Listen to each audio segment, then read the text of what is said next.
نحمده ونصلي على رسوله الكريم اما بعد فاعوذ بالله من الشيطان الرجيم بسم الله الرحمن الرحيم رب اشرح لي صدري ويسر لي امري واحلل عقدة من لساني يفقهوا قولي. اللہ کی طرف ہجرت کرنے کا کیا مطلب ہے؟ اللہ تعالیٰ کی رضا چاہتے. ٹھیک ہے، اپنے ایمان کو بچانے کے لیے، اپنے دین کو بچانے کے لیے ایسی جگہ سے نکل کر اس جگہ پر چلے جانا جہاں پر دین کے جو شاعر ہیں ان پر عمل ہو سکے، ان کا لحاظ اور پاس رکھا جا سکے. یعنی کسی بھی مسلمان کو ایسی جگہ رہنا جائز نہیں جہاں وہ اپنی بنیادی عبادات بھی پوری نہ کر سکتا ہو. نماز پڑھنے کی اس کو اجازت نہ ہو، روزہ رکھنے کی اجازت نہ ہو، حج کے لیے جانے کی اجازت نہ ہو، تو پھر اس کو کیا کرنا چاہیے؟ اس جگہ کو چھوڑ دینا چاہیے. اور کہاں چلے جانا چاہیے؟ جیسے مکہ کے حالات تھے تو اس میں لوگوں کو اس کی بھی آزادی نہیں تھی کہ لا الہ الا اللہ کہہ سکیں. تو پھر انہوں نے کیا کیا؟ کچھ لوگ سب سے پہلے کہاں گئے؟ حبشہ چلے گئے. ایک بار گئے، دوسری بار گئے، پھر اس کے بعد حتیٰ کہ رسول اللہ صلی اللہ علیہ وسلم بھی کہاں چلے گئے؟ مدینہ تشریف لے گئے، کیونکہ انہیں بنیادی اسلامی عبادات کی ادائیگی کی بھی اجازت نہیں تھی. ورسولہ ہی، اور اس کے رسول کی طرف ہجرت کرنے کا مطلب کیا ہے؟ آپ صلی اللہ علیہ وسلم کی مدد کر کے ان کی صحبت میں بیٹھنے کے لیے اور ان کے ساتھ مل کر جہاد کے لیے، جی، ان کا ساتھ دینے کے لیے، ان کا مددگار بننے کے لیے نبی صلی اللہ علیہ وسلم کی زندگی میں ان کی طرف جانا یہاں مراد ہے خاص طور پر. لیکن جب آپ دنیا میں تشریف فرما نہیں ہیں، فوت ہو چکے ہیں، تو اب اس صورت میں آپ کی طرف ہجرت کا کیا معنی ہوگا؟ یعنی ان کاموں کو چھوڑنا جن سے آپ نے روکا ہے، اور ان کاموں کو کرنا جن کا آپ نے حکم دیا ہے اور جن کو آپ لے کر چلے ہیں. یعنی آپ کا اتباع کرنا. دنیا کے لیے ہجرت کا معنی کیا ہے؟ دنیا کے لیے ہجرت کرنا، اس کا کیا معنی ہے؟ دولت کمانے کے لیے، جاب کرنے کے لیے، بزنس کرنے کے لیے. اس کے لیے لوگ ہجرت کرتے ہیں؟ سب نے یہ کی ہوئی ہے نا؟ اب نیت بدل گئی، اچھی بات ہے. اور اب امرأۃ ینکحھا، شادی کر کے یا شادی کے لیے، تو کیا یہ ممکن ہے کہ ایک شخص کہیں بزنس کرنے کے لیے جا رہا ہو اور ساتھ وہ دین کی خدمت اور دعوت کو بھی اپنے نیت میں رکھے؟ ٹھیک ہے نا؟ کیونکہ رزق حلال کی تلاش جو ہے یہ بھی ایک اچھا کام ہے. یعنی اگر ایک علاقے میں انسان کے لیے رزق حلال کے دروازے بند ہو گئے ہیں اور وہ حرام کھانے پہ مجبور ہے، جبکہ دوسرے علاقے میں اس کے لیے وہ راستہ کھلا ہے، تو خواہ وہ دنیا کمانے کے لیے جا رہا ہے لیکن وہ اس نیت سے جا رہا ہے کہ میں حرام چھوڑ کے حلال کی طرف جا رہا ہوں، تو یہ نیت بھی پھر اللہ کے لیے ہوگی، یعنی اطاعت کے لیے ہجرت کرنا ہوگا. ٹھیک ہے نا؟ لیکن اگر صرف یہ ہو کہ یہاں کم ہے وہاں زیادہ ہے، یا دنیا کے اٹریکشن کے لیے جو ایک خاص کشش ہو سکتی ہے، دنیا کی محبت کہ ایک چیز پر مطمئن نہیں ہے، راضی نہیں ہے، اور سب کچھ ہوتے ہوئے بھی انسان یہ سوچے کہ شاید کسی اور جگہ اس سے بہتر دنیا، تو یہ بھی پھر کیا ہوگا؟ دنیا کے لیے ہوگی. ٹھیک ہے.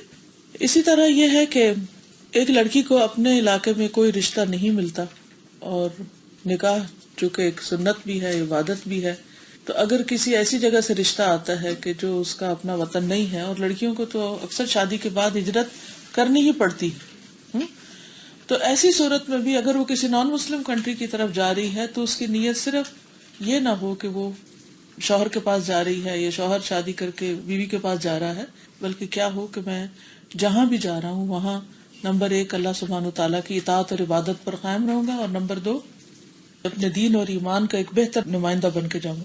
لیکن اگر کہیں پر یہ خطرہ ہو کہ میرا دین اور ایمان اس حال سے بھی جائے گا یا جا رہا ہو، تو پھر اس صورت میں کیا کرنا چاہیے؟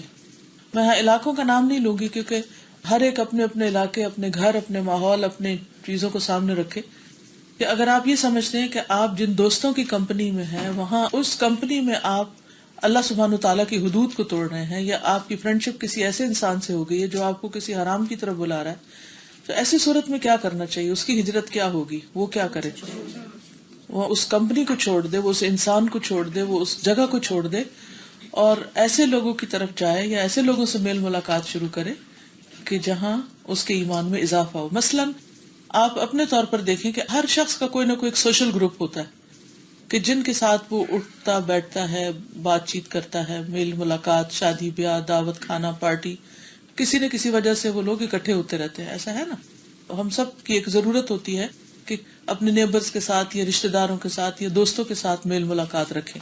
مثلاً اگر آپ کا ایک سوشل گروپ ایسا ہے کہ جس میں آپ جب بھی جاتے ہیں، جب بھی ان کے گھر جاتے ہیں، جب بھی ان کے ساتھ مل بیٹھتے ہیں، تو آپ کے ایمان میں اضافہ ہونے کی بجائے کمی ہو جاتی ہے. آپ ایک بوجھل دل لے کر واپس آتے ہیں. آپ کسی نہ کسی کی غیبت کر کے یا سن کے آتے ہیں، یا کسی کا مذاق اڑا کے آتے ہیں، یا وہاں پر دنیا کی اتنی باتیں ہوتی ہیں کہ کوئی اللہ سبحانہ وتعالیٰ کی یا رسول اللہ صلی اللہ علیہ وسلم کی بات یا اس کا کوئی ذکر ہوتا ہی نہیں ہے. تو ایسی صورت میں پھر کیا کرنا چاہیے؟ گروپ چینج کر لینا چاہیے. ٹھیک ہے نا؟ کمپنی کو تبدیل کرنا چاہیے، کیونکہ اگر زیادہ دیر انسان اسی حال میں رہے گا تو اس کا ایمان چلا جائے گا. جیسے اگر کام پہ جاب پہ جا رہے ہیں تو اپنے کام سے کام رکھے انسان، بس پھر کام پر فوکس رکھے. مثلاً ان کا سوال یہ کہ کوئی شخص کسی جاب پر ہے، کسی کام پر ہے، آپ کسی اسکول میں پڑھا رہے ہیں مثلاً، تو اس میں باقی ٹیچرز جو ہیں وہ ہر وقت ان کا ایک فن کا مزاج ہے یا ایک جوکس کرنے کا ادھر یا ادھر. تو ایسی صورت میں آپ رسپونڈ نہیں کریں. ٹھیک ہے نا؟ کیونکہ یہ جاب کا حصہ نہیں ہے. یہ جاب کا حصہ نہیں ہے. کیا خیال ہے؟ نہیں ہے نا؟ آپ اپنے کام کو جائیں، اپنے کام سنجیدگی سے کریں، ہیلو ہائی کریں، اور اس کے بعد اپنی دوستی اور محبت اور اپنے تعلقات کا دائرہ اور سرکل جو ہے وہ کوئی اور رکھیں جہاں آپ کا ایمان متاثر نہ ہو. یہ بات سب کو سمجھ آ گئی؟ And this is very very important, کیونکہ اکثر یہی ہوتا ہے کہ ہم لوگ اچھے بھلے کچھ کرنے والے ہوتے ہیں، کر رہے ہوتے ہیں، لیکن ہم ایسے لوگوں سے انفلوئنس ہو جاتے ہیں جو دنیا کی محبت میں ڈوبے ہوئے ہوتے ہیں، یا بعض اوقات دین سے خود بہت دور ہوتے ہیں، یا ان کی نیتیں دین کے لیے خالص نہیں ہوتی، تو وہ ہم پر بھی اثر انداز ہو جاتے ہیں. ہر انسان کی یہ ویکنس ہے کہ وہ اپنے ماحول سے اثر انداز ہوتا ہے، گرمی سے، سردی سے، لوگوں کی باتوں سے، اچھے ماحول سے، برے ماحول سے. تو اس لیے ہجرت صرف ایک جگہ کو چھوڑ کے دوسری جگہ جانا ہی نہیں، بلکہ کچھ لوگوں کو چھوڑ کے دوسرے لوگوں کی طرف چلے جانا بھی. مثلاً ہو سکتا ہے کہ آپ اس کلاس میں آنے سے پہلے، یعنی درس و تدریس کی مجلسوں میں آنے سے پہلے مختلف طرح کی کافی پارٹیز میں جاتے ہوں، اور وہاں پر کپڑے، امبرائڈری، ریسیپیز کی شیئرنگ، بچوں کی شادیاں، اور پھر خاندان کے تذکرے، شوہر کی شکایتیں وغیرہ، یہی گفتگو کا محور ہو. اس کے بعد آپ نے دوسری طرف آنا شروع کیا.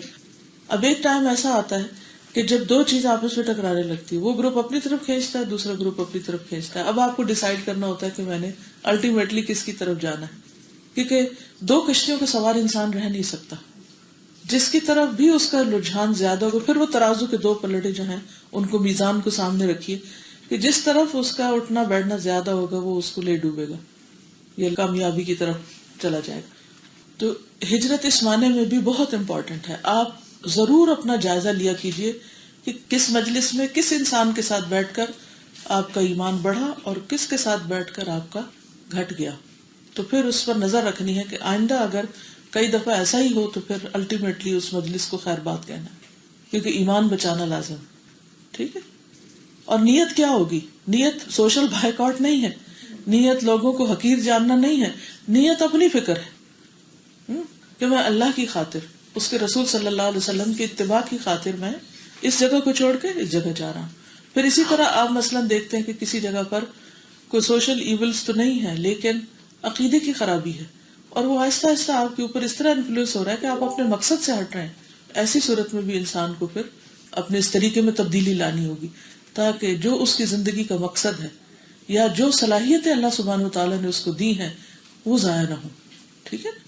بعض اوقات ہم کہتے ہیں ہاں بس یہ بھی ٹھیک ہے، وہ ہم مجھ کو کوئی انفلوئنس نہیں کرتا، اور ہم اس میں سمندر میں ہوتے ہوئے بھی یہ سوچے کہ کشتی کو پانی نہیں لگ رہا، تو وہ ہماری بھول ہوتی ہے. کچھ نہ کچھ گیلا ہوتا ہی ہے، چاہے کشتی کے اندر پانی نہ بھی آئے، اس کو نہ بھی ڈبوئے، تو بھی انسان کے لیے بہتر یہ ہے کہ اپنے آپ کو ہمیشہ سیف سائڈ پہ رکھے، خطرے میں نہ ڈالے، اپنے ایمان کو آزمائش میں نہ ڈالے. جو بہت فیملی میں قریب ہوتے ہیں تو وہاں پہ جب انسان اس میں یہ ہے، اس میں تکرار کی بجائے آپ گھر میں بھی جیسے 5 افراد ہیں تو اس میں دیکھیے کہ آپ کے زیادہ قریب کون ہے، آپ کی بات کون سنتا ہے. آپ اس کے ساتھ اپنے ایمان کی بات شیئر کر کے اپنے جو بھی سیکھتے ہیں اس کو اپنا ساتھی بنا لیں. اور پھر اس کے بعد مثلا موسیٰ علیہ السلام کے ساتھ بہترین مددگار کون تھے؟ ہارون علیہ السلام. تو انہوں نے اللہ سبحانہ تعالیٰ سے دعا کی وَاجْعَلْ لِي وَزِيرًا مِّنْ أَهْلِي ہارون اخی. اللہ تعالیٰ سے دعا کریں کہ اللہ تعالیٰ گھر میں ہی آپ کو مددگار دے دے. دیکھیے آئیڈیل اسٹیٹ تو کہیں بھی نہیں ملے گی، کوئی بھی جگہ ایسی نہیں ہوگی جہاں سارے آپ کے مددگار ہوں گے یا سارے آپ کے وفادار ہوں گے. لیکن اصل چیز جس کو نظر میں رکھنا ہے وہ یہ کہ ایمان کی ترقی کس طرح ممکن ہے. جیسے کل بھی میں نے عرض کیا تھا نا کہ علم کے راستے پہ چلنا جنت کے راستے پہ جانا ہے. تو اس علم کی قدر بھی کرنی چاہیے، پھر اس کو یاد رکھنا چاہیے، پھر اس کو عمل کرنا چاہیے، اور پھر اس کو دوسروں کو سکھانا چاہیے. جب تک آپ دوسروں تک لے جاتے نہیں آپ کے اندر استقامت نہیں آ سکتی، آپ خود بھی نہیں جم سکتے. یا ماحول مل جائے آپ کو یا آپ ماحول بنائیں، دو میں سے ایک کام آپ کو کرنا ہوگا. ٹھیک ہے، یا آپ کو بنا بنایا ماحول مل جائے گا، وہ آپ کو اپنے اندر لے لیں گے، آپ کو پروٹیکٹ کریں گے، آپ کے لیے کام کریں گے. یا پھر یہ ہے کہ آپ آگے بڑھ کر دوسرے لوگوں کے لیے ایک ماحول تیار کریں گے. اور اس میں زیادہ مشقت لگتی ہے، لیکن کبھی مشقتوں سے اس لیے نہ گھبرایا کریں کہ جس کام میں محنت زیادہ لگتی ہے اس کام کا اجر بھی بہت بڑا ہے. آگے چلیں. ہم نے حدیث جبریل پڑھی تھی کل شام اور اس کا کچھ حصہ ہم واضح کر چکے ہیں. اب انشاءاللہ تعالی آگے چلیں گے. ایمان سے شروع کروں گی میں. ٹھیک ہے. قال فاخبرنی عن الایمان. تو جبریل نے کہا کہ آپ مجھے ایمان کے بارے میں خبر دیجئے کہ ایمان کیا ہوتا ہے. تو رسول اللہ صلی اللہ علیہ وسلم نے فرمایا قال ان تؤمن باللہ وملائکتہ وکتبہ ورسلہ والیوم الآخر وتؤمن بالقدر خیرہ وشرہ. ایمان کی تعریف. ایمان کس کو کہتے ہیں؟ ایمان کا لغوی معنی ہوتا ہے ایسا اقرار، ایسا اعتراف جو قبول کرنے اور تسلیم کر لینے کو لازم ہو.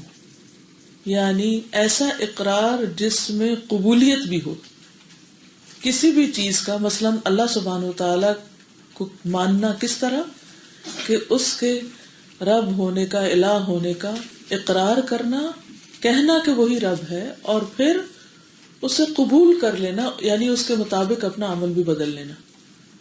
قرآن مجید میں آپ نے 20ویں پارے میں پڑھا ہوگا، بالکل 20واں پارہ جہاں شروع ہوتا ہے امن خلق السماوات والارض وانزل لكم من السماء ماء فانبتنا به حدائق ذات بهجة ما كان لكم ان تنبتوا شجرها أإله مع الله بل هم قوم يعدلون. یا وہ اللہ جس نے آسمانوں اور زمین کو پیدا کیا اور تمہارے لیے آسمان سے پانی نازل کیا اور اس کے ذریعے سے باغات اگائے بارونق، ورنہ تمہارے لیے تو ممکن نہ تھا کہ ان درختوں کو اگا سکو. کیا اللہ کے ساتھ کوئی اور الہ بھی ہے؟ بلکہ یہ لوگ راستے سے ہٹ رہے ہیں. اب آپ دیکھیے کہ اس میں بہت سے اور سوال بھی ہیں. امن یہدیکم فی ظلمات البر والبحر امن یجیب المضطر اِلٰہ مع اللہ امن یبدأ الخلق ثم یعیدہ. یہ سوال اہل مکہ سے کیے گئے تھے بارہا. آپ سب جانتے ہیں کہ اہل مکہ یہ مانتے تھے کہ زمین و آسمان اللہ تعالیٰ نے پیدا کیے ہیں، آسمان سے بارش بھی وہی برساتا ہے. وہ اس بات کا اقرار کرتے تھے کہ اس کائنات کا کوئی رب ہے، لیکن اس کو بحیثیت رب قبول نہیں کرتے تھے کہ رب پھر جو کہتا ہے اس کو مان بھی لیا جائے. تو ان کا اقرار تھا لیکن قبول نہیں تھا. وہ اللہ سبحانہ وتعالیٰ کو بحیثیت رب قبول نہیں کرتے تھے، یعنی رب ہونے کی حیثیت سے اس کے جو حقوق تھے وہ نہیں مانتے تھے. دنیا میں بہت کم لوگ ایسے ہیں جو یہ کہیں کہ اس کائنات کا کوئی مالک نہیں یا خالق نہیں. ہر مذہب کے ماننے والے کسی نہ کسی طرح وہ ایک سپریم پاور یا ایک بڑی قوت کو مانتے ہیں، لیکن ان کے اندر قبولیت نہیں کہ اسے بحیثیت رب پھر قبول کر کے اپنی زندگی کو اس کے مطابق ڈالیں. عمل نہیں. تو ایمان میں اقرار بھی ہے اور جو پھر وہ رب ہمیں دے اسے قبول کرنا بھی ہے. یہ دونوں چیزیں.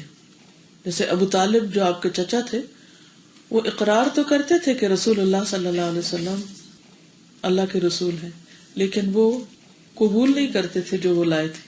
ٹھیک ہے، یعنی اس کو تسلیم نہیں کیا، اس کی پیروی نہیں کی. تو اس اقرار نے ان کو فائدہ نہیں دیا. تو ضروری ایمان کا حصہ ہے کہ انسان اقرار بھی کرے قبول کرے، تسلیم کرے، سر تسلیم خم کر دے، اطاعت کرے. یہ آپ جانتے ہیں نا کہ اہل کتاب زبان سے کہتے ہیں ہم اللہ کو مانتے ہیں. اللہ کا کانسیپٹ ہے نا ان کے اندر. جوڈائزم میں، کرسچینٹی میں اللہ کا کانسیپٹ ہے نا، گاڈ کا کانسیپٹ ہے یا نہیں ہے نا. اینجلز کو بھی مانتے ہیں اور بھی کچھ چیزوں کو مانتے ہیں، اپنی کتابوں کو، اپنے رسولوں کو. لیکن آپ ان کو مومن کیوں نہیں کہتے؟ پھر شرک نہیں ہے. شرک کی وجہ سے آپ انہیں مشرک بھی نہیں کہتے. وہ اس چیز کو نہیں مانتے، وہ اس چیز کو قبول نہیں کرتے، ایکسپٹ نہیں کرتے جو محمد صلی اللہ علیہ وسلم لے کر آئے. تو جب تک کوئی شخص اس چیز کو ایکسپٹ نہ کر لے، لے نہ لے، قبول نہ کر لے، اس وقت تک وہ مومن نہیں ہوتا. ورنہ خالی اگر اس بات کا کوئی اقرار کرے کہ اگر آپ اس سے پوچھیں کہ آسمان و زمین کس نے بنایا اور وہ کہے کہ اللہ نے بنائے، تو آپ کہیں ہاں یہ اللہ کو مانتا ہے، یہ مومن ہے، کہہ سکتے ہیں آپ؟ نہیں. پھر اس کے بعد آپ کیا کہیں گے؟ اچھا آپ ملائکہ کو مانتے ہو؟ کہ ہاں مانتا ہوں. فرشتوں کو، رسولوں کو، کتابوں کو، ٹھیک ہے. لیکن کیا آپ مانتے ہیں جو اللہ نے بھیجا یعنی قرآن؟ کیا آپ مانتے ہیں رسول اللہ کو صلی اللہ علیہ وسلم کو، جو کچھ وہ لے کر آئے؟ یہاں آ کر کیا ہوگا؟ انکار ہوگا. تو جب انکار ہوگا تو ایمان ناقص ہو جائے گا، بلکہ ایمان ہے ہی نہیں وہاں. ٹھیک ہے، یہ فرق سمجھ آئے گا. کیونکہ بہت سے لوگ آپ کو کنفیوز کرتے ہیں نا. کیا کہتے ہیں؟ کبھی آپ نے سنا ان کے اس اعتراض کو کہ آپ جیوز اور کرسچنز کو مومن کیوں نہیں کہتے، وہ بھی تو مسلم ہے. ایسی بھی تحریکیں موجود ہیں کہ جو ان کو مسلم قرار دینے پر تلی ہوئی ہیں کہ وہ بھی اللہ کو مانتے ہیں اور کتابوں کو مانتے ہیں، اور بعض ان میں سے پروفٹ کو بھی کہتے ہیں کہ ہاں وہ پروفٹ تھے مگر اپنے دور کے لیے اور اپنے لوگوں کے لیے، سب کے لیے نہیں.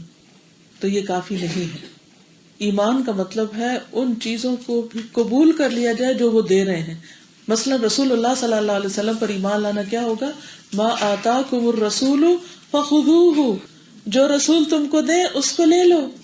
اور اگر ہم یہ کہیں کہ نہیں قرآن تو ہم لے رہے ہیں اور جو رسول دے رہے ہیں وہ ہم نہیں لے رہے، تو پھر کیا آپ مومن ہوں گے؟ نہیں، آپ انکار کر رہے ہیں بما جاء بہ.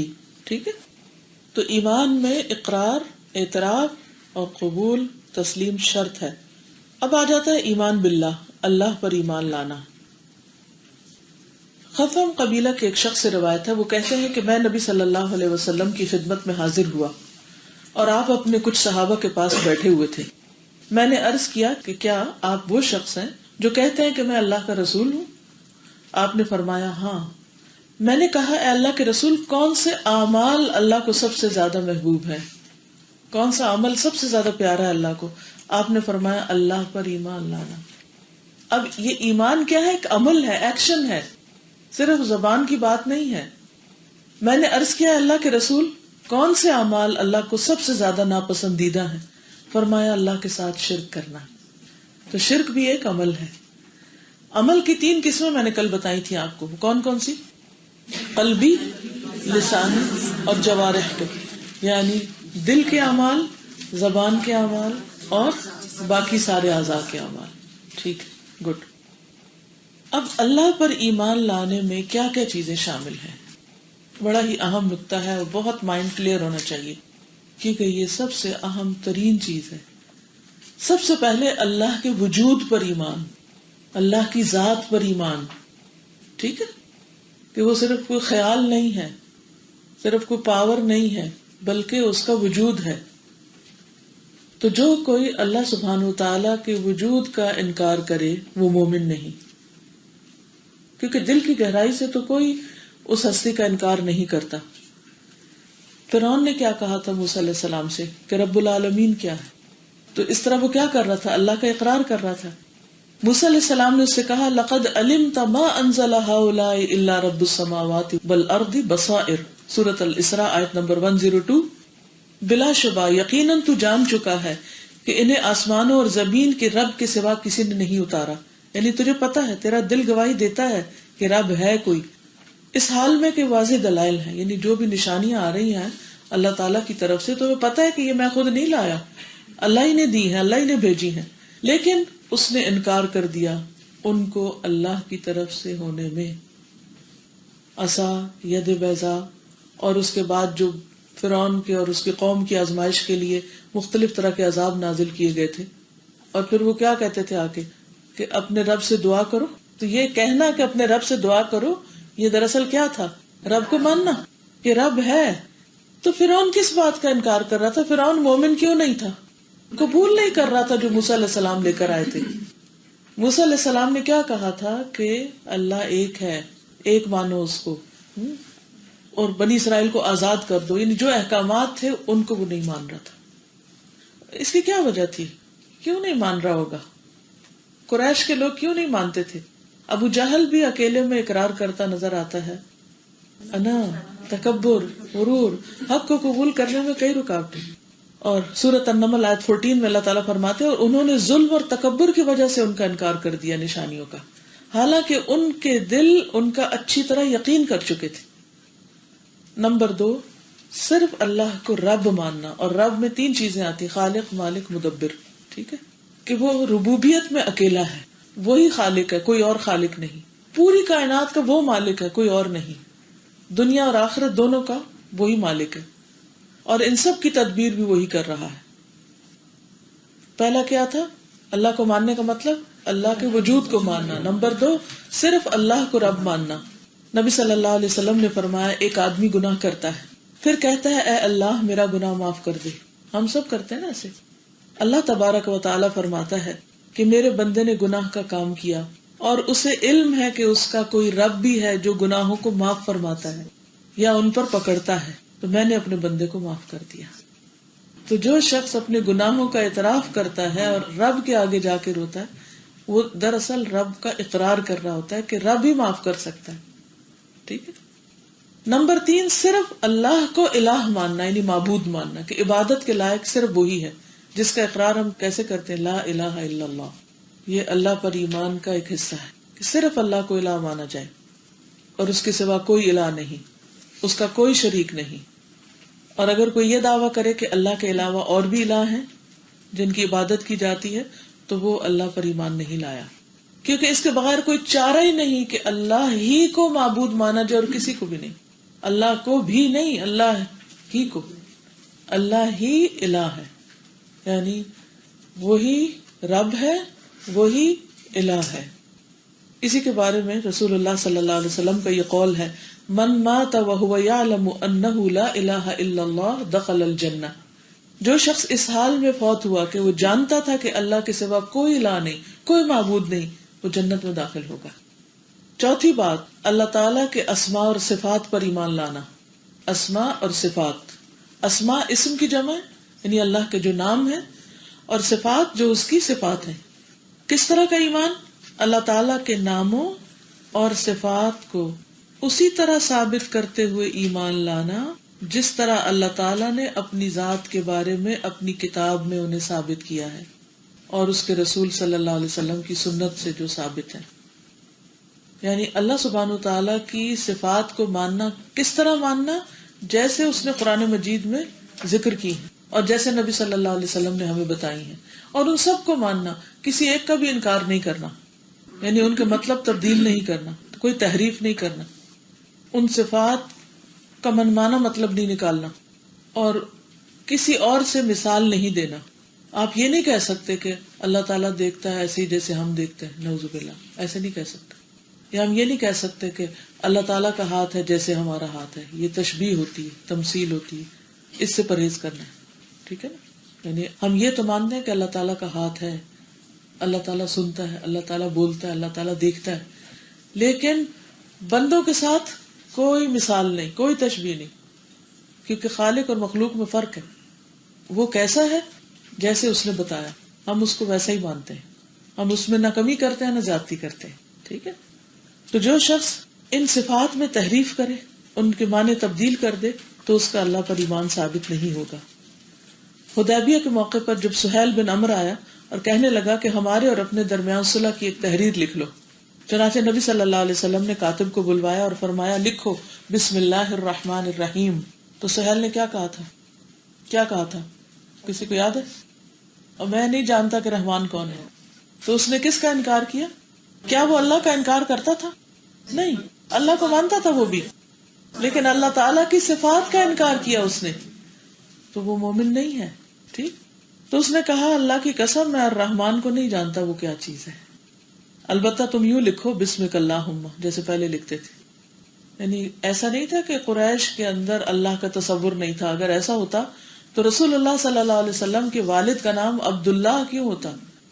یعنی اللہ کا لفظ، اللہ تعالیٰ کا کانسیپٹ، نظریہ وہ شروع سے موجود تھا ان کے اندر. تو پھر ان کو مومن کیوں نہیں مانا گیا؟ اس لیے کہ وہ اللہ سبحانہ تعالیٰ کی صفات کو نہیں مانتے تھے، یا اکیلے اس کو معبود نہیں مانتے تھے، الہ نہیں مانتے تھے، یا اکیلے اس کو رب نہیں مانتے تھے، شریک کرتے تھے اوروں کو ساتھ. اس سے اللہ پر ایمان میں خلل آ جاتا ہے. ٹھیک ہے نا؟ اللہ تعالیٰ پر ایمان لانے کے 4 حصے ہیں، یعنی 4 مطلب ہیں، 4 چیزیں یاد رکھنے ہیں اللہ پر ایمان کے سلسلے میں. نمبر 1 وجود پر ایمان، ذات پر ایمان. نمبر 2 اللہ کو رب ماننا، اکیلے اسی کو، اور اللہ ہی کو صرف معبود ماننا، اور اللہ تعالیٰ کی اسماء اور صفات پر ایمان رکھنا. ٹھیک ہے، چلیے. نمبر 2 ایمان بالملائکہ، ان تؤمن باللہ و ملائکتہ، ملائکہ پر ایمان. ملائکہ پر ایمان کے بارے میں 2 باتیں یاد رکھیے. نمبر 1 ان کے ناموں پر ایمان، جو نام ہم جانتے ہیں. مثلا کیا کیا نام جانتے ہیں آپ؟ جبریل علیہ السلام، میکائیل علیہ السلام، اسرافیل علیہ السلام. بعض لوگ کہتے ہیں کہ موت کے فرشتے کا نام اسرائیل ہے، جو کسی کتاب و سنت سے ثابت نہیں، اس لیے اس کو ملک الموت کہیں گے، کیونکہ ملک الموت کا لفظ قرآن مجید میں آتا ہے. ٹھیک ہے، یہ 4 بڑے فرشتے جو ہم کہتے ہیں نا، چوتھے کو اسرائیل کہتے ہیں، تو یہ درست نہیں ہے، ملک الموت کہنا چاہیے. ٹھیک ہے، تو جبریل، اسرافیل، میکائیل اور ملک الموت. اس کے علاوہ اور کون ہے؟ کرام کاتبین ہے، حفظہ. ان کے کافی تفصیلات ہیں، انشاءاللہ کبھی آپ کو عقیدہ پڑھانے کا موقع ملا تو اس میں پھر ڈیٹیل آ جائے. ابھی میں نے پاکستان میں پڑھایا کچھ عرصہ پہلے، تو اس میں ملائکہ سے متعلق کافی چیزیں ڈسکس ہوئی ہیں. اور ملائکہ کی دنیا کا بھی تعارف بہت ضروری ہے، بہت انٹرسٹنگ ہے. اس سے اللہ سبحانہ تعالیٰ کی قدرت واضح ہوتی ہے، اس کا علم اور اس کی پہچان میں اضافہ ہوتا ہے کہ اس نے کیا کیا بنا رکھا ہے. مثلا جبریل علیہ السلام 600 پر اور ایک پر کھولے تو آسمان غائب ہو جائے. کتنے ہیوج فرشتے، اور وہ نبی صلی اللہ علیہ وسلم کی خدمت میں حاضر ہوتے ہیں. اور یہاں آ کر اس حدیث میں ایک طالب علم بن کر بیٹھے ہیں آپ کے گھٹنوں پہ ہاتھ رکھ کے، کتنی عاجزی کے ساتھ. تو اس سے پتہ چلتا ہے اللہ تعالیٰ کی قدرت کا، اور پھر ان کی اطاعت کا، کہ اللہ تعالیٰ جب ان کو حکم دیتا ہے کہ انسان کی شکل میں بدلو، وہ خود نہیں بدل سکتے اپنے آپ. انسان کی شکل میں اپنے آپ کو تبدیل کرو تو وہ ویسے ہی ہو جاتے ہیں. جب حکم دیتے ہیں کہ آ کے یہاں بیٹھو، ویسے ہی بیٹھتے ہیں. جب حکم دیتے ہیں کہ جاؤ جنگ میں شریک ہو جاؤ، گھوڑے میں بیٹھ کر ساتھ لشکر میں شریک ہو جاؤ، وہ شریک ہو جاتے ہیں. آپ کو معلوم ہے نا، جنگ احزاب کے موقع پر جب مسلمان واپس آ گئے اور پھر آگے بنو قریظہ کا معاملہ تھا، تو جبریل آیا اور کہا کہ کیا آپ لوگوں نے ہتھیار اتار دی؟ ہم نے تو بھی نہیں اتارے. تو اللہ تعالیٰ کا حکم ہے کہ ہم اب بنو قریظہ کی خبر لیں. تو وہ ساتھ تھے، تو انہوں نے انہی کے لیول پر ساتھ لگ کے کام کیا. حالانکہ جبریل کی طاقت اتنی تھی، ایک پر کے ایک بال کے ذریعے انہوں نے پوری 5 بستیاں تھیں سدوم کی، جو لوط علیہ السلام کی قوم جہاں تھی، ان کو نیچے سے اٹھا کے وہ اوپر آسمان پہ لے جا کے واپس پلٹا دیتے. اتنے قوی. ذو مرۃ فاستوی، قرآن مجید میں ان کے بارے میں آتا ہے. اور پھر یہ کہ ان کے پروں کے اوپر کس طرح کے روبیز اور کیا کیا لگے ہوئے ہیں، اور کتنے خوبصورت ہیں، اور ان کے کلر اور وغیرہ وغیرہ، جن کی ڈسکرپشن احادیث سے ہمیں ملتی ہے. حیرت ہوتی ہے کہ اللہ سبحانہ وتعالیٰ خود کتنے بڑے ہوں گے، جس کے ایک فرشتہ اتنا بڑا اس نے بنایا ہے. اور پھر حملۃ العرش، جو عرش اٹھائے ہوئے ہیں 4 فرشتے. وَيَحْمِلُ عَرْشَ رَبِّكَ فَوْقَهُمْ يَوْمَئِذٍ ثَمَانِيَةٌ، اب 4 ہیں، قیامت کے دن 8 ہوں گے. ٹھیک ہے، تو سب سے پہلے فرشتوں پر ایمان کا مطلب کیا ہے؟ ان کے ناموں پر ایمان لانا. پھر ان کے اعمال پر ایمان لانا، یعنی جو کام وہ کرتے ہیں. مثلا جبریل کیا کرتے ہیں؟ وہی لانے پر مامور ہے، ان کا مین مشن وہی لانا ہے. میکائیل کیا کرتے ہیں؟ بارش اور زمین کی نباتات پہ مقرر ہیں، ان کا انتظام ان کو ملا ہوا ہے. ملک الموت جان نکالتے ہیں. اسی طرح اسرافیل کس پر مقرر ہے؟ سور پھونکنے پر. ہمارا ایمان ہے کہ یہ سب یہ کام کریں گے جو اللہ تعالیٰ نے ان کو حکم دیا، بلکہ قرآن مجید میں آتا ہے وَيَفْعَلُونَ مَا يُؤْمَرُونَ. تیسری چیز ہے وَكُتُبِهِ، اور اس کی کتابوں پر ایمان. کتب جو ہے کتاب کی جمع ہے، اور ملائکہ ملک کی جمع ہے. اور کتاب کا مطلب ہوتا ہے لکھی ہوئی چیز، لیکن یہاں مراد وہ کتابیں ہیں جو اللہ تعالیٰ نے اپنے رسولوں پر اتاری، کیونکہ کوئی رسول ایسا نہیں جس کے ساتھ کتاب نہ اتری ہو. سورۃ البقرہ 213 میں آتا ہے کان الناس امۃ واحدۃ فبعث اللہ النبیین مبشرین ومنذرین وانزل معهم الکتاب. اس آیت سے کیا دلیل ہمیں ملتی ہے؟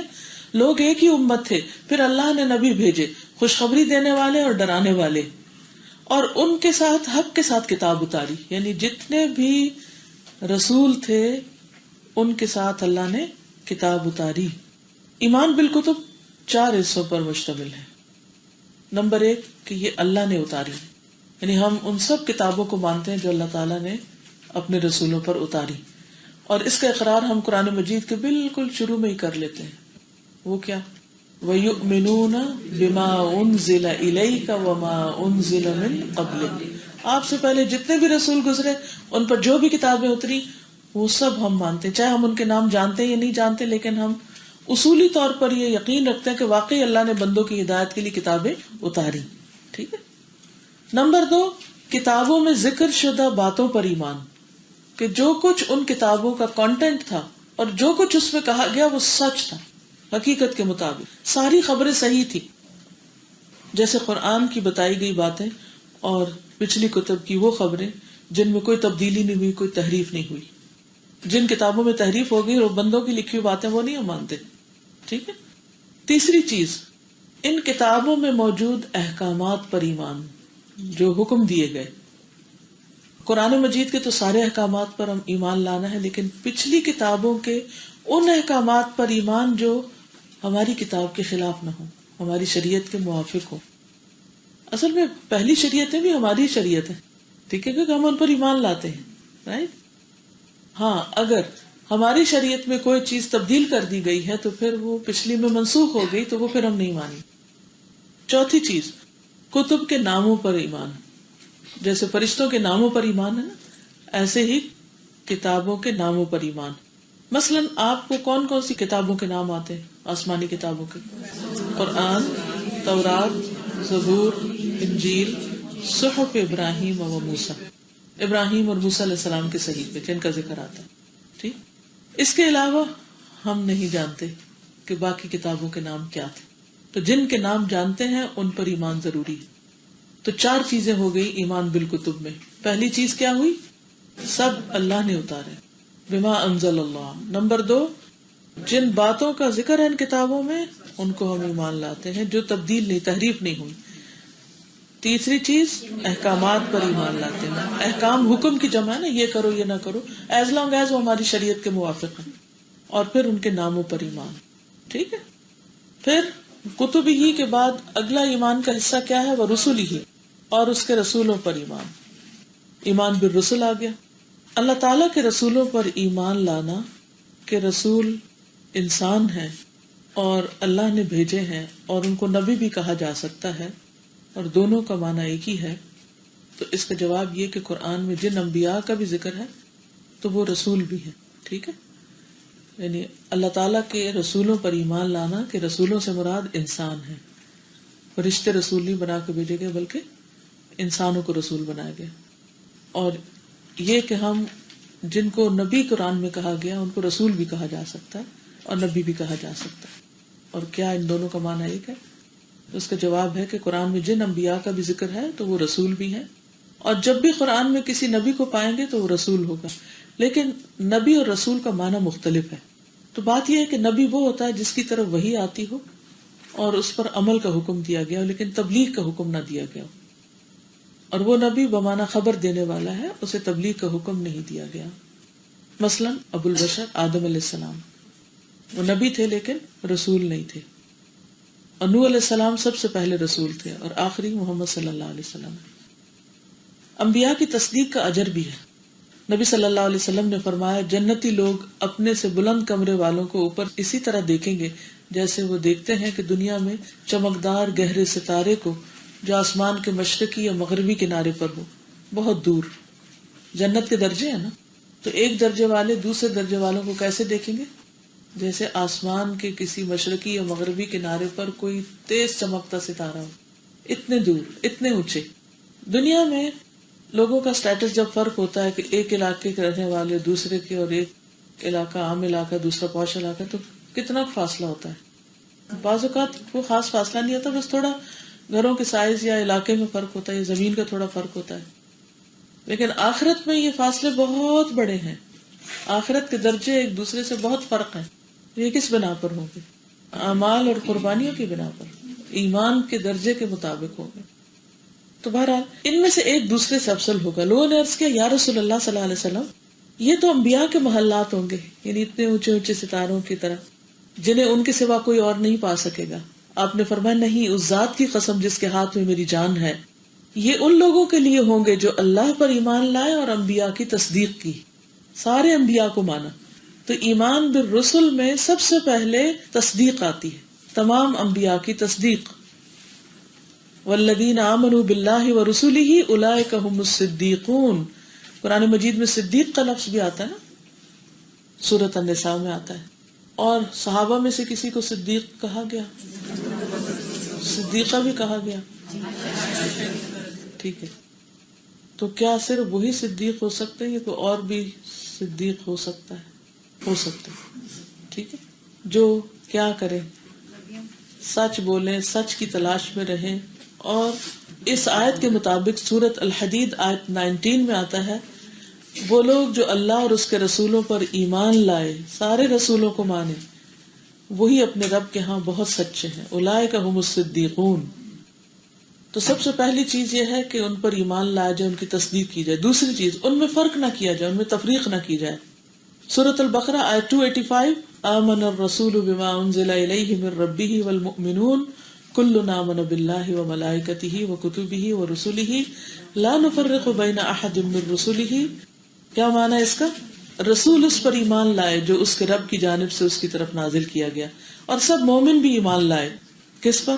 باللہ، اللہ پر، اور اس کے فرشتوں اور اس کی کتابوں پر اور اس کے رسولوں پر. ہم اس کے رسولوں میں سے کسی ایک کے درمیان فرق نہیں کرتے. یہ ایمان کا حصہ ہے. ٹھیک ہے، ہم رسولوں میں فرق نہیں کرتے. ہاں، ان کی فضیلت جو بعض کی بعض پر ہے وہ اللہ سبحانہ تعالیٰ کے ہاں ہے، اور ہم اس کو مانتے ہیں کہ اللہ تعالیٰ نے جس کو جو فضیلت دی ہم اس کا اقرار کرتے ہیں، اعتراف کرتے ہیں. تلک الرسل فضلنا بعضهم علی بعض. ٹھیک ہے.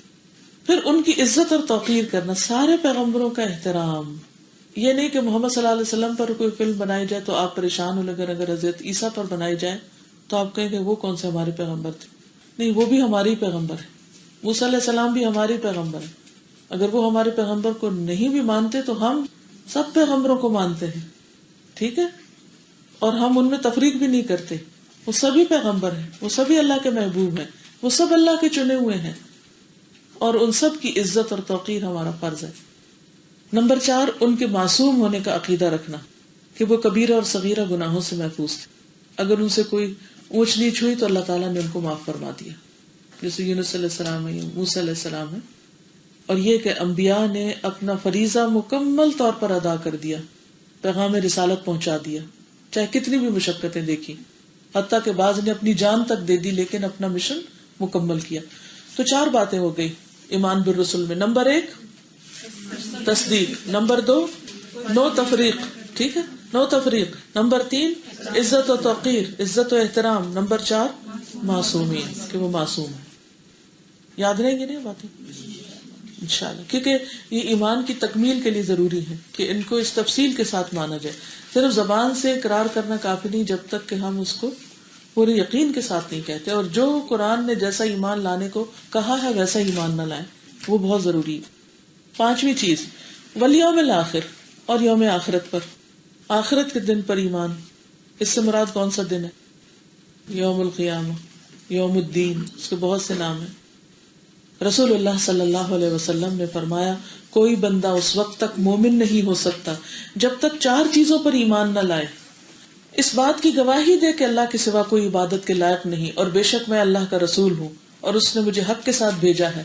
موت پر ایمان لائے، موت کے بعد دوبارہ زندہ ہونے پر، اور تقدیر پر ایمان لائے. ٹھیک ہے، یہ ہے حدیث سنن ترمذی کی 2145. نمبر اس لیے دے رہی ہوں کہ اگر انکمپلیٹ رہ جائے آئندہ کبھی ضرورت ہو تو آپ خود چیک کر لیجئے. ٹھیک ہے.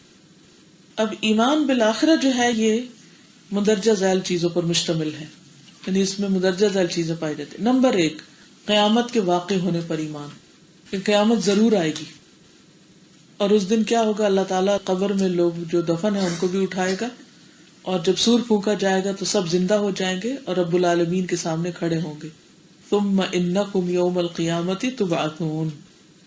ایک اور حدیث میں آتا ہے قیامت کے دن لوگ ننگے پاؤں اور بغیر ختنے کے اٹھائے جائیں گے. آخرت پر ایمان کا مطلب کیا ہے؟ نمبر 1 قیامت کے آنے پر ایمان، کہ قیامت آئے گی تو کیا ہوگا اس دن؟ سور پھونکا جائے گا، زندہ مر جائیں گے، جو پہلے قبروں میں پڑے ہیں وہ بھی اور جو اب کے مرے ہیں یہ سارے، دوبارہ سور پھونکا جائے گا تو یہ اٹھ کھڑے ہوں گے حساب کتاب دینے کے لیے. اس چیز پر ایمان رکھنا ضروری ہے، کیونکہ بعض لوگ کیا سمجھتے ہیں کہ یا تو قیامت آئے گی نہیں. مشرکین مکہ نہیں مانتے تھے نا، ان میں سے کچھ گروہ نہیں مانتے تھے قیامت کو. سورۃ یاسین میں آتا ہے نا کہ من یحیی العظام وہی رمیم، ہڈیاں جب پرانی ہو جائیں گی تو ان کو دوبارہ کون اٹھائے گا؟ تو ان کی سمجھ میں نہیں آتا تھا کہ مرنے کے بعد دوبارہ کیسے اٹھا سکتے. تو قرآن مجید کا ایک بڑا حصہ مختلف مثالوں پر مشتمل ہے جس سے دوبارہ جی اٹھنے کی باتیں کی گئی ہیں. اس میں سورۃ قاف میں بھی آتا ہے اور سورتوں میں بھی آتا ہے کہ جیسے زمین سے پودے اگاتے ہیں ایسے ہی تم بھی دوبارہ پیدا کر لیے جاؤ گے. یخرج الحی من المیت ویخرج المیت من الحی ویحیی الارض بعد موتها، اور کذالک الخروج بھی آتا ہے. اور یعنی بہت دفعہ قرآن مجید میں یہ بات سمجھائی گئی ہے کہ مرنے کے بعد دوبارہ جی اٹھنا یقینی بات ہے. دوسری چیز، آخرت سے متعلق جتنی بھی باتیں قرآن و سنت میں بتائی گئی ان سب کو ماننا، یعنی کتاب اللہ میں جو کچھ ہے اور سنت میں جو کچھ ہے. تیسری بات، آخرت کے دن جن جن کاموں کو ہونا ہے ان پر ایمان. مثلا حوض پر کیا ہوگا؟ حوض کوثر پر کیا ہوگا؟ نبی صلی اللہ علیہ وسلم پانی پلائیں گے اپنے امتیوں کو، اس کو ماننا. شفاعت، نبی صلی اللہ علیہ وسلم اپنی امت کے لیے شفاعت کریں گے.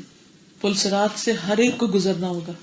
جنت، جہنم، اور جنت نعمتوں کا گھر ہے اور جہنم سزا کی جگہ ہے، اور یہ فزیکلی موجود ہے، اس کو ماننا. یہ نہیں یہ سوچنا کہ یہ خیال ہے، خواب میں بس ایسے ہی لوگ تکلیف دے دیے جائیں گے، یہ غلط ہے. بعض لوگوں کا ایسا بھی عقیدہ ہوتا ہے. تو یہ حقیقی چیزیں، آخرت کو ایک حقیقت کے طور پر تسلیم کرنا، یہ ایمان کا حصہ ہے کہ جو کچھ بتایا گیا ہے بالکل سچ ہے. پھر قبر کی زندگی پر ایمان، پھر قبر کی نعمتوں اور عذاب پر ایمان، کیونکہ قرآن و سنت سے ثابت ہے. اچھا، بعض لوگ اس طرح بھی بات کرتے ہیں کہ جب انسان مر جاتا ہے تو کہتے ہیں بس وہ اپنے آخری آرام گاہ میں سو گیا ہے، آخری آرام گاہ. یہ بات غلط ہے، یہ عقیدے کے خلاف ہے. وہ آخری نہیں ہے، وہ ٹیمپریری ہے. قبروں کے اوپر کتبوں میں لکھا ہوا بھی ہوتا ہے نا، آخری قیام گاہ، آخری آرام گاہ. آخری نہیں ہے وہ، اس کو کبھی نہ بولیے آخری.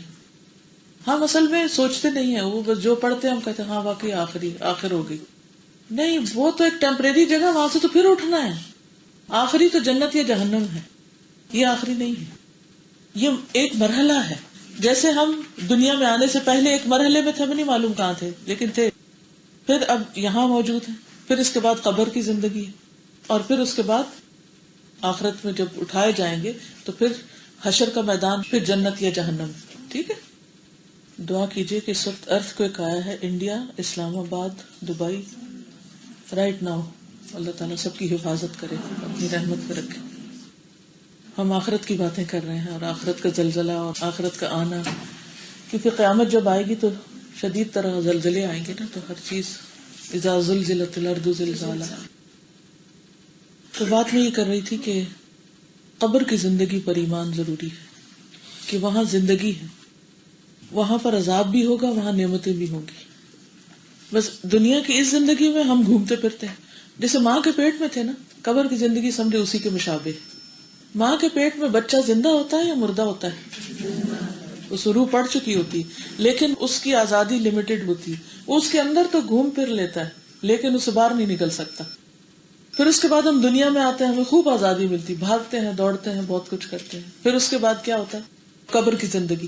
قبر میں بھی ایسا ہی ہے جیسے ماں کے پیٹ میں، اور اس میں بھی زندگی ہے لیکن وہاں سے بھاگ نہیں سکتے، وہ اور طرح کی زندگی.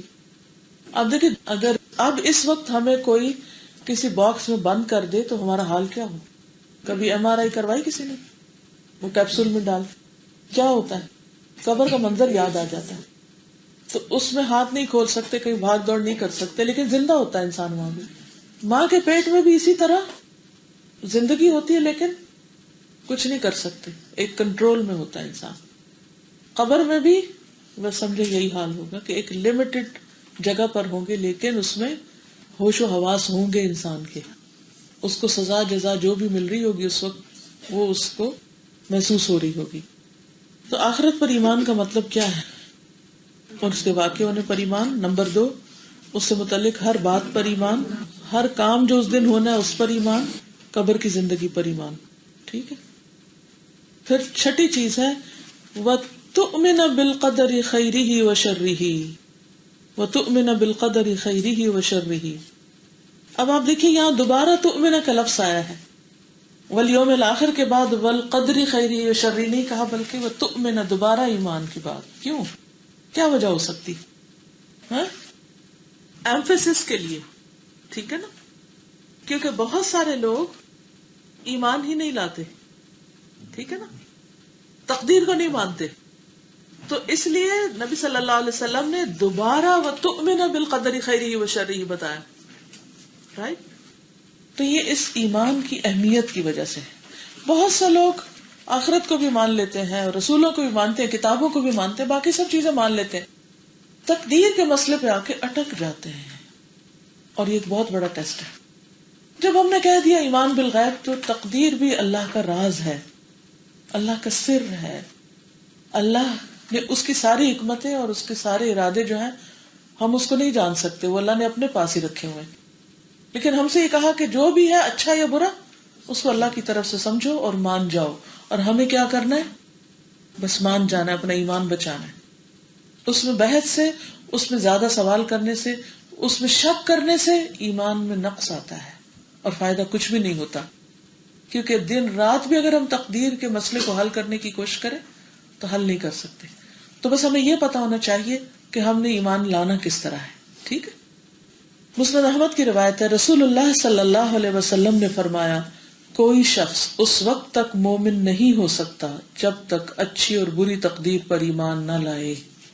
کوئی شخص اس وقت تک مومن نہیں ہو سکتا جب تک اچھی اور بری تقدیر پر ایمان نہ لائے. بھلے سب چیزوں کو مانے اور صرف تقدیر کو نہ مانے تو وہ مومن نہیں ہوگا. اور تقدیر کو اگر کوئی نہیں مانتا تو اس کے اعمال بھی قبول نہیں. السلسلہ صحیحہ 1785 کی حدیث ہے، ابو امامہ رضی اللہ عنہ سے مرفوعاً روایت ہے، 3 لوگوں سے اللہ تعالیٰ نہ کوئی فرض قبول کرے گا نہ نفل قبول کرے گا. نمبر 1 نافرمان، نمبر 2 منان احسان جتانے والا، کسی کے ساتھ بھلا کر کے اس کو جتانے والا، اور نمبر 3 تقدیر کو جھٹلانے والا. ایسے شخص کا ڈھیروں صدقہ بھی قبول نہ ہوگا. عبداللہ بن عمر رضی اللہ عنہ قسم کھا کے فرماتے تھے کہ اگر تقدیر کا انکار کرنے والوں میں سے کسی کے پاس احد پہاڑ کے برابر بھی سونا ہو اور وہ سب کا سب اللہ کے راستے میں خرچ کر دے، تب بھی اللہ تعالیٰ اسے قبول نہیں کرے گا جب تک وہ تقدیر پر ایمان نہ لائے. یہ اتنا اہم مسئلہ ہے. اور تقدیر پر بھی ایمان کے 4 حصے، 4 باتیں یاد رکھنی ہے. اس میں سے تقریباً ہر ایک ایمان کی 4 آگے باتیں آپ کو یاد رکھنی. نمبر 1 اللہ کے علم پر ایمان. ان اللہ قد احاط کل شیء علما، اللہ کا علم ہر چیز پر محیط ہے. اور ہمارا علم، انسانوں کا علم کتنا ہے؟ ولا یحیطون بشیء من علمہ الا بما شاء، بس جتنا اللہ دے دے اس سے آگے نہیں. اور خضر علیہ السلام نے موسیٰ علیہ السلام کو کیا بتایا تھا کہ ساری مخلوق کا علم اللہ کے مقابلے میں کتنا ہے؟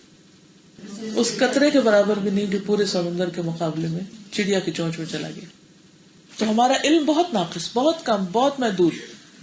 ہم جو کچھ بھی جان لیں وہ کم ہے. اس لیے ہم اللہ کے فیصلوں کو سمجھ نہیں سکتے اور ناراض ہونے لگتے ہیں. تو پہلی بات یہ ہے کہ اللہ کے علم پر ایمان لاؤ جو ہر چیز کو گھیرے ہوئے، یعنی اس بات پر ایمان کہ اللہ تعالیٰ کا علم ہر چیز پر محیط ہے، کلی علم ہے. لِتَعْلَمُوا أَنَّ اللَّهَ عَلَى كُلِّ شَيْءٍ قَدِيرٌ وَأَنَّ اللَّهَ قَدْ أَحَاطَ بِكُلِّ شَيْءٍ عِلْمًا. سورۃ الطلاق آیت 12. تاکہ تم جان لو کہ بے شک اللہ ہر چیز پر خوب قدرت رکھنے والا ہے، اور یہ کہ بے شک اللہ نے ہر چیز کو علم سے گھیر رکھا، اپنے علم کے ساتھ احاطہ کر رکھا. تھوڑی سی تفصیل کے ساتھ سورۃ الانعام میں فرمایا، آیت نمبر 59 ہے، وَإِنَّهُ مَفَاتِحُ الْغَيْبِ لَا يَعْلَمُهَا إِلَّا هُ وَيَعْلَمُ مَا فِي الْبَرِّ وَالْبَحْرِ وَمَا تَسْقُطُ مِنْ وَرَقَةٍ إِلَّا يَعْلَمُهَا. اسی کے پاس غیب کی کنجیاں ہیں، جو کچھ بھی غیب میں ہے اس کا علم اس کو ہے، انہیں اس کے سوا کوئی نہیں جانتا. لا يعلمها الا هو، کسی کی اس تک رسائی نہیں. اور وہ جانتا ہے جو کچھ خشکی اور سمندر میں ہے، اور کوئی پتا نہیں گرتا مگر اسے وہ جانتا ہے. کیا دنیا میں کوئی ایسا طریقہ ایجاد ہوا کہ جس سے گرنے والے پتوں کا نمبر ہی معلوم کر لیا جائے؟ کوئی نہیں جانتا، یہ وہی جانتا ہے. تو یہ تو ایک چھوٹی سی مثال.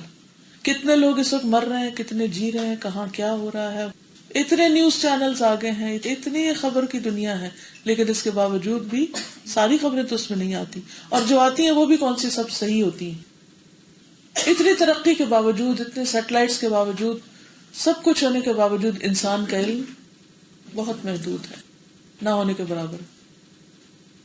اور بعض اوقات علم لکھا ہوتا، کتابیں اور لائبریریاں بھری ہوئی ہیں، لیکن پڑھنے کا وقت کس کو ہے؟ کیسی کیسی ریسرچ ہو رہی ہے، لیکن وہ سب جانتا کون ہے سوائے چند ایک لوگوں کے جنہوں نے وہ کی یا جو اس سے متعلق ہے. ایک شعبے کا جو اسپیشلائز کرنے والا ہے وہ دوسرے کے بارے میں کچھ نہیں جانتا. ایک سے دوسرا سوال ڈاکٹر سے کرتے ہیں تو وہ بھی کہتا نہیں یہ میں نہیں جانتا. کسی بڑے سے بڑے عالم سے کچھ پوچھ لیں تو وہ کہتا میں نہیں جانتا، دوسری اپائنٹمنٹ لے لو، اس کو انویسٹیگیٹ کرنا تو فلاں جگہ پر جاؤ. بس ریفرل ہی دیتے رہتے ہیں، اس کے بعد آگے چلے جو، پھر آگے پھر آگے پھر آگے. اور اتنے لوگ بے شمار مل کر بھی جو ریسرچ کر رہے ہیں وہ بھی پھر اتنی لمیٹڈ ہے کہ کچھ عرصے کے بعد وہ ساری چینج کر دی جاتی. تو انسانوں کا علم کیا علم ہے؟ کچھ بھی نہیں. تو اس علم کی بنا پر تکبر کس کو حق ہی نہیں. اور اس سارے علم سے متاثر ہو کر انسان اللہ سبحانہ و تعالیٰ پر ایمان کھو دے، اس سے بڑی حسرت کی بات کوئی نہیں. تو تقدیر پر ایمان میں سب سے پہلی چیز کیا ہوئی؟ اللہ کا علم ہر چیز کو احاطہ کیے ہوئے، گھیرے ہوئے ہے. غیب کی کنجیاں اسی کے پاس ہیں جس کو اس کے سوا کوئی نہیں جانتا. تب تقدیر کا مسئلہ سمجھ آئے گا، ورنہ نہیں آئے گا، ورنہ تو ہم کیوں ہی کرتے رہیں گے. دوسری چیز، ہر چیز کی تقدیر لکھی ہوئی ہے، ہر چیز کا علم ریکارڈڈ ہے. یعنی ایسا نہیں کہ صرف علم ہے بلکہ ہر چیز لکھی ہوئی موجود ہے. اللہ سبحانہ وتعالیٰ نے زمین و آسمان کی تخلیق سے 50,000 سال پہلے قلم کو پیدا کیا اور اسے حکم دیا لکھو. اس نے کہا کیا لکھو؟ تو اللہ تعالیٰ نے فرمایا کہ ساری مخلوقات کی تقدیر لکھو. تو سب سے پہلے اللہ تعالیٰ نے قلم کو پیدا کیا اور اسے مستقبل میں ہونے والی ہر چیز کو لکھنے کا حکم دیا. وَكُلَّ شَيْءٍ أَحْصَيْنَاهُ فِي، پڑھیے نا سورۃ یاسین تو سب کو آتی ہوتی. وَكُلَّ شَيْءٍ أَحْصَيْنَاهُ فِي إِمَامٍ مُبِينٍ، سورۃ یاسین آیت 12. اور جو بھی چیز ہے ہم نے اسے ایک واضح کتاب میں لکھ رکھا ہے، ضبط کر رکھا ہے. تو اللہ تعالیٰ نے سب سے پہلے قلم کو پیدا کیا اور اسے مستقبل میں ہونے والی ہر چیز کو لکھنے کا حکم دیا. یہ السلسلہ صحیحہ کی حدیث نمبر 133 ہے. رسول اللہ صلی اللہ علیہ وسلم نے فرمایا، صحیح مسلم کی حدیث ہے 6919، اللہ تعالیٰ نے آسمان و زمین کی تخلیق سے 50,000 سال پہلے مخلوقات کی تقدیر لکھی اور اللہ کا عرش پانی پر تھا. وَكَانَ عَرْشُهُ عَلَى الْمَاءِ، اللہ تعالیٰ کا عرش پانی پر تھا. تو اللہ تعالیٰ ہمیشہ سے موجود ہے اور اس کے سوا کوئی چیز موجود نہیں تھی پہلے. اور پھر اس کا عرش پانی پر تھا اور لوح محفوظ میں اس نے ہر چیز کو لکھ دیا، یعنی قلم کو حکم دیا، قلم پیدا کیا اور پھر قلم نے لکھا. پھر بعد میں 50,000 سال بعد زمین و آسمان پیدا ہوئے. اور یہ بھی یاد رکھیے کہ اللہ تعالیٰ کے ہاں جو سال ہیں یا دن ہیں ان کی مقدار ہمارے دنوں سے مختلف ہے. تو یہ اللہ ہی کے علم میں ہے کہ وہ اصل میں مدت کتنی تھی. ٹھیک ہے نا، ہماری عقل اس کو شمار ہی نہیں کر سکتی. ٹھیک. نمبر 3، ہر کام اللہ کی مشیت سے ہوتا ہے. ہر کام اللہ کی مشیت سے. تو مشیت کیا چیز ہوتی؟ چاہت سے. ما شاء اللہ کان وما لم یشاء لم یکن. جو اللہ چاہے ہوتا ہے، جو اللہ نہ چاہے وہ نہیں ہوتا. تو کائنات میں کچھ بھی ہو رہا ہے، زمین پر کچھ بھی ہو رہا ہے، کہیں زلزلہ آ رہا ہے، کچھ ہو رہا ہے، سب اللہ کی مشیت میں. کوئی چیز اس کی مشیت سے نہیں نکل سکتی. یعنی کوئی چیز اپنی مرضی نہیں کر سکتی، اس کو وہ مرضی کرنے کی اجازت ملتی ہے تو وہ کر پاتی. قرآن مجید میں اللہ تعالیٰ فرماتے ہیں سورۃ البقرہ آیت 253 وَلَوْ شَاءَ اللَّهُ مَا اقْتَتَلَ الَّذِينَ مِن بَعْدِهِم مِّن بَعْدِ مَا جَاءَتْهُمُ الْبَيِّنَاتُ وَلَكِنِ اخْتَلَفُوا فَمِنْهُم مَّنْ آمَنَ وَمِنْهُم مَّنْ كَفَرَ وَلَوْ شَاءَ اللَّهُ مَا اقْتَتَلُوا وَلَكِنَّ اللَّهَ يَفْعَلُ مَا يُرِيدُ. اور اگر اللہ چاہتا تو جو لوگ ان کے بعد تھے آپس میں نہ لڑتے، اس کے بعد کہ ان کے پاس واضح نشانیاں آ چکی تھی، لیکن انہوں نے اختلاف کیا. تو ان میں سے کوئی وہ تھا جو ایمان لایا اور ان میں سے کوئی وہ تھا جس نے کفر کیا. اور اگر اللہ چاہتا تو وہ آپس میں نہ لڑتے، لیکن اللہ کرتا ہے جو وہ چاہتا ہے، ہوتا وہی ہے جو اللہ چاہتا ہے. یعنی اللہ تعالیٰ نے ان کو آزادی دے دی کہ وہ لڑ لیں. ٹھیک ہے، تو انہوں نے اپنی آزادی سے پھر یہ فائدہ اٹھایا. ٹھیک ہے. نبی صلی اللہ علیہ وسلم نے فرمایا قال النبی صلی اللہ علیہ وسلم لا یقولن احدکم اللہم اغفر لی ان شئت. تم میں سے ہرگز کوئی یہ نہ کہا کرے کہ اللہ تو چاہے تو مجھے معاف کر دے. اللہم ارحمنی ان شئت، چاہے تو مجھ پر رحم فرما. انسان کو کیا کرنا چاہیے؟ یقین سے دعا مانگنی چاہیے، کیونکہ اللہ جو چاہتا ہے کرتا ہے، اسے کوئی مجبور کرنے والا نہیں. تو مطلب اس کا کیا ہے کہ ہر چیز اللہ ہی کی چاہت سے ہوتی ہے، تم اپنا کرنے کا کام کرو. پھر اسی طرح کاش کہنے سے منع کیا گیا، کاش یہ نہ ہوتا، کاش وہ نہ ہوتا. کیوں منع کیا گیا؟ کیونکہ اللہ نے جو چاہا کیا، جو ہوا اللہ کی مشیت سے ہوا. تو کاش کہنے سے شیطانی دروازہ کھل جاتا ہے اور انسان کے اوپر حسرت ہو جاتی ہے. چوتھی چیز، اللہ کے علاوہ باقی سب اس کی مخلوق ہے. یعنی اس بات پر ایمان لانا کہ اللہ نے ہر چیز کو پیدا کیا، ہر چیز کے لیے اللہ کی مخلوق ہونے پر عمومی طور پر ایمان لانا، اور اس کی تقدیر اللہ نے مقرر کی، یہ ایمان لانا. یعنی ہر چیز اللہ نے پیدا کی، ہر چیز اللہ کی مخلوق ہے، اور پھر ہر چیز کا اندازہ بھی اللہ نے رکھا. سورۃ الفرقان آیت 2 میں آتا ہے وَخَلَقَ كُلَّ شَيْءٍ فَقَدَّرَهُ تَقْدِيرًا. اس نے ہر چیز کو پیدا کیا، پھر اس کا اندازہ مقرر کیا، پورا پورا اندازہ، ہر چیز کی تقدیر مقرر کی کہ کون سی چیز کتنی بڑی ہوگی، کتنی چھوٹی ہوگی، کس رنگ کی ہوگی، کس ڈیزائن کی ہوگی، کس ذائقے کی ہوگی، کیا ہوگا، کیا کرے گی، کیا نہیں، سب اللہ کے علم ہے. تو ہر چیز کا، آسمان ہے، زمین ہے، سمندر ہے، نہریں ہیں، دریا ہیں، پھل ہیں، درخت ہیں، سورج، چاند، ستارے، سب کیا ہیں؟ اللہ کی مخلوق ہے. ٹھیک ہے. اسی طرح انسانوں کے کام بھی، انسانوں کی حرکات بھی اللہ کی مخلوق ہے. واللہ خلقکم وما تعملون. تو بندوں کے جو افعال ہیں، بندوں کے جو کام ہیں، وہ بھی اللہ ہی کی تخلیق ہے. تو 4 چیزیں تقدیر میں آ جاتی. نمبر 1 اللہ کے علم پر یقین. نمبر 2 ہر چیز کی تقدیر لکھی ہوئی ہے. نمبر 3 ہر کام اللہ کی مشیت سے ہوتا ہے، اللہ کے حکم سے ہوتا ہے. اور نمبر 4 اللہ کے علاوہ سب اس کی مخلوق ہے، اور ہر چیز نے کیا کرنا ہے وہ سب بھی اللہ نے لکھ رکھا ہے. ٹھیک ہے. یہاں تک ایمان کا باب ختم ہوا. اب اگلا احسان کا ہوگا. ٹھیک ہے. تو آپ یہ بھی کر سکتے ہیں کہ اگر ساری حدیث یاد نہیں ہو سکتی تو کویسچن آنسر کی شکل میں ایمان کیا ہے، اسلام کیا ہے، اتنے پورشن کو یاد کر لیجیے. تو اگر کسی نے اسلام کا پورشن یاد کیا ہوا تو سنا دے. پہلی یاد کی تھی، چلیے کل دوسری یاد کر لیجیے. اگر پوری نہ ہو سکے تو ایک ایک حصہ کریں. آپ یہ بھی کر سکتے ہیں کہ ایک مائنڈ میپ بنا کے یا اپنا فلو چارٹ بنا کے سارے چیزوں کا ایمان، جیسے ایمان باللہ ہے تو اس کے 4 پوائنٹ لکھ لیں، ملائکہ ہے تو 4 پوائنٹ لکھ لیں، آخرت ہے تو 4 لکھ لیں. سارے لکھ کے تو پھر ایک دفعہ مائنڈ میں دہرا لیں ان کو کہ یہ سب چیزیں اپنے آپ سے کویسچن کر لیں.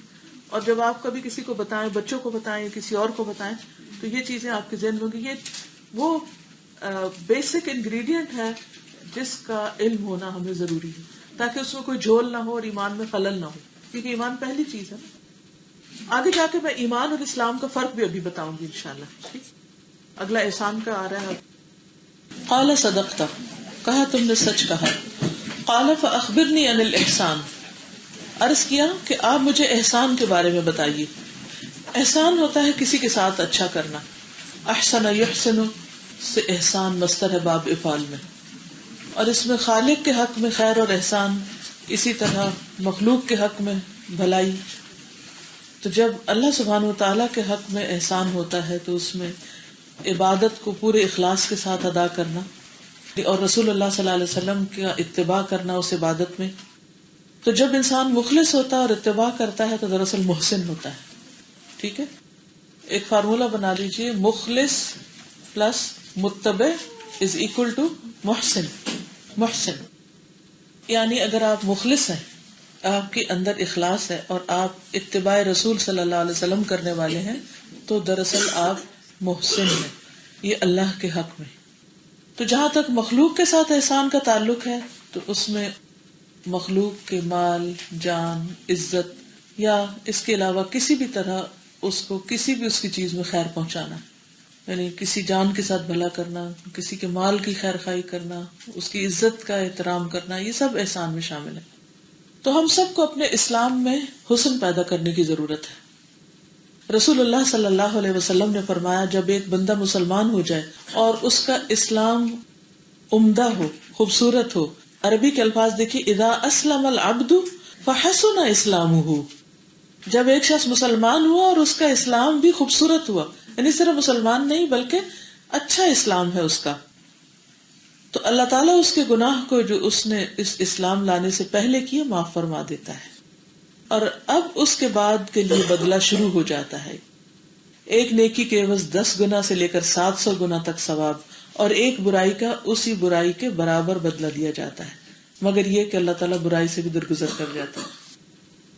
تو سمجھ میں آتا ہے نا کہ وہ کتنا مہربان ہے کہ کوئی نمبر 1 کو اچھا سا اسلام لایا تو پچھلی سارے گناہ معاف کر دی صرف اسلام قبول کرنے کی وجہ سے.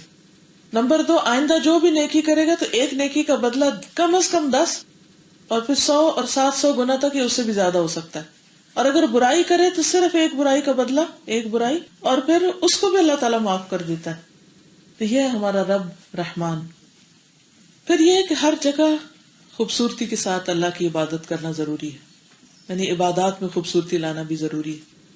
نبی صلی اللہ علیہ وسلم نے فرمایا، سلسلہ صحیحہ کی حدیث ہے 3146، حیث ما کنتم، جہاں بھی تم ہو، فاحسنتم عبادت اللہ، پھر تم نے اچھے طریقے سے، عمدہ طریقے سے اللہ کی عبادت کی، گھر میں ہو، سفر پہ ہو، کہیں بھی، تو تم جنت کے ساتھ خوش ہو جاؤ، جنت کی خوشخبری پاؤ. فابشروا بالجنہ، بہترین لوگوں کی صفت احسان. حضرت ابو ہریرہ کہتے ہیں، مسند احمد کی روایت ہے 7212، کہ رسول اللہ صلی اللہ علیہ وسلم نے فرمایا، کیا میں تمہیں یہ نہ بتاؤں کہ تم میں سب سے بہتر کون ہے؟ اب اپنا جائزہ لیجیے کہ میں ہوں کہ نہیں. صحابہ کرام نے عرض کیا، جی ہاں یا رسول اللہ صلی اللہ علیہ وسلم. آپ نے فرمایا، تم میں سب سے بہتر لوگ وہ ہیں جن کی عمر طویل ہو اور عمل سب سے بہتر ہو، یعنی لمبی زندگی ہو اور عمل بہت اچھے خوبصورت ہو. اب دیکھیے قرآن مجید میں آتا ہے نا کہ لِيَبْلُوَكُمْ أَيُّكُمْ أَحْسَنُ عَمَلًا، تو ہم سب سے احسن عمل کی توقع کی جا رہی. اور احسن عمل کی 2 بڑی شرائط ہیں کہ تم اللہ کی عبادت کرو اور اللہ کی عبادت کے لیے اخلاص اور سنت رسول صلی اللہ علیہ وسلم کی پیروی. جب تک یہ 2 چیزیں نہیں ہوتی، یعنی ایک کا تعلق اندر سے اور ایک کا باہر سے، ٹھیک ہے. احسن عمل خوبصورت کب ہوتا ہے؟ جب اس میں 2 شرائط پائی جائیں. ایک شرط اس کا باطن، اس کے باطن سے تعلق رکھتی ہے، اور دوسری اس کے ظاہر سے. باطن سے کیا؟ اخلاص، نیت کا اچھا ہونا، نیت کی خوبصورتی کہ وہ صرف اللہ کے لیے، دکھاوے کے لیے نہیں، وہ پولوٹیڈ نہیں، کوئی اور چیز اس میں شامل نہیں. اور باہر سے خوبصورتی کیا ہے کہ وہ حضور صلی اللہ علیہ وسلم کے طریقے کے مطابق ہے، اسوہ حسنہ کے مطابق ہے، تو وہ خوبصورت ہے. یہ احسن عمل ہے. تو یہاں نبی صلی اللہ علیہ وسلم نے کیا فرمایا؟ ان تعبد اللہ کأنک تراہ فإن لم تکن تراہ فإنہ یراک، کہ تم اللہ کی عبادت اس طرح کرو گویا تم اس کو دیکھ رہے ہو، پھر اگر تم اس کو نہ دیکھ پاؤ تو بے شک وہ تمہیں دیکھتا ہے. تو اس میں 2 چیزیں شامل ہیں، ایک ہے محبت اور ایک ہے خوف.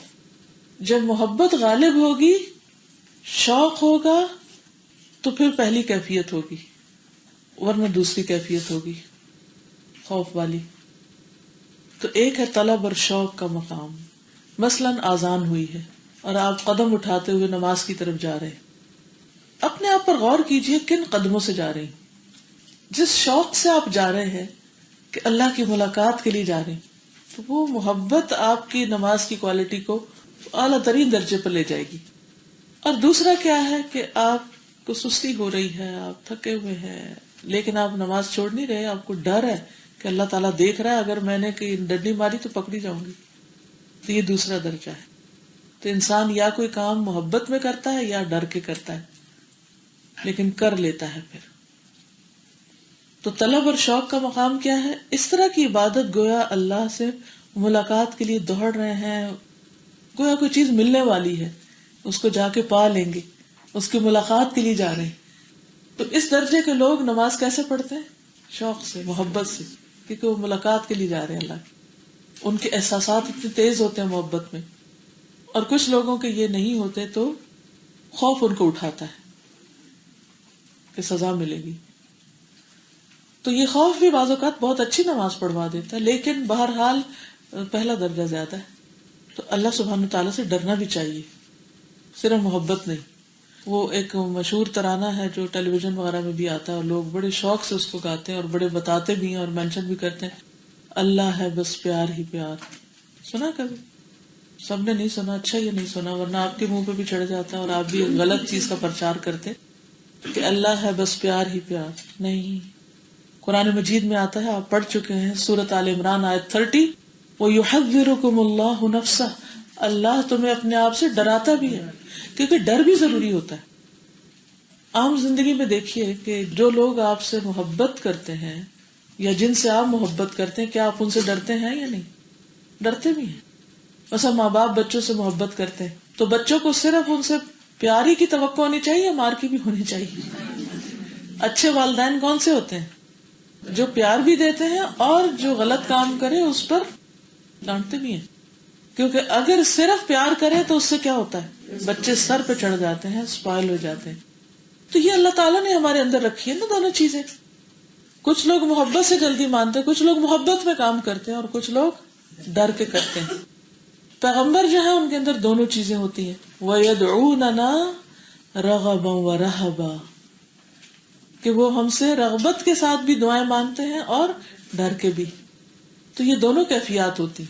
تو جس سے محبت ہوتی ہے اس کا ڈر بھی ہوتا ہے اور ڈر ہونا چاہیے. اب دیکھیں کہ کرسچینٹی میں کیا ہے کہ صرف گاڈ کے ساتھ کیا کانسیپٹ رکھا گیا کہ وہ صرف لو کرنے والا ہے، یعنی محبت کرنے والا ہے. اور اس کی محبت کا تقاضا یہ کہ وہ کسی کو سزا نہ دے، بس اس کے لیے اس نے اپنے بیٹے کو ہی دے دی سب کے حصے کی سزا. تو آپ دیکھیے کہ کسی کی محبت جو ہے وہ سب سے پہلے کس کے لیے ہوتی ہے؟ اگر کوئی اپنے اولاد کو مار ڈالے اور کہ باقی سب کے لیے میں بہت مہربان ہوں، تو یہ تو عقل بھی نہیں مانتی. تو بہرحال یہ تو ایک الگ بحث ہے. تو ہمارا ایمان کیا ہے، یا احسان کے درجے یا بہترین عبادت کے لیے دو چیزوں کا ہونا ضروری ہے عبادت میں.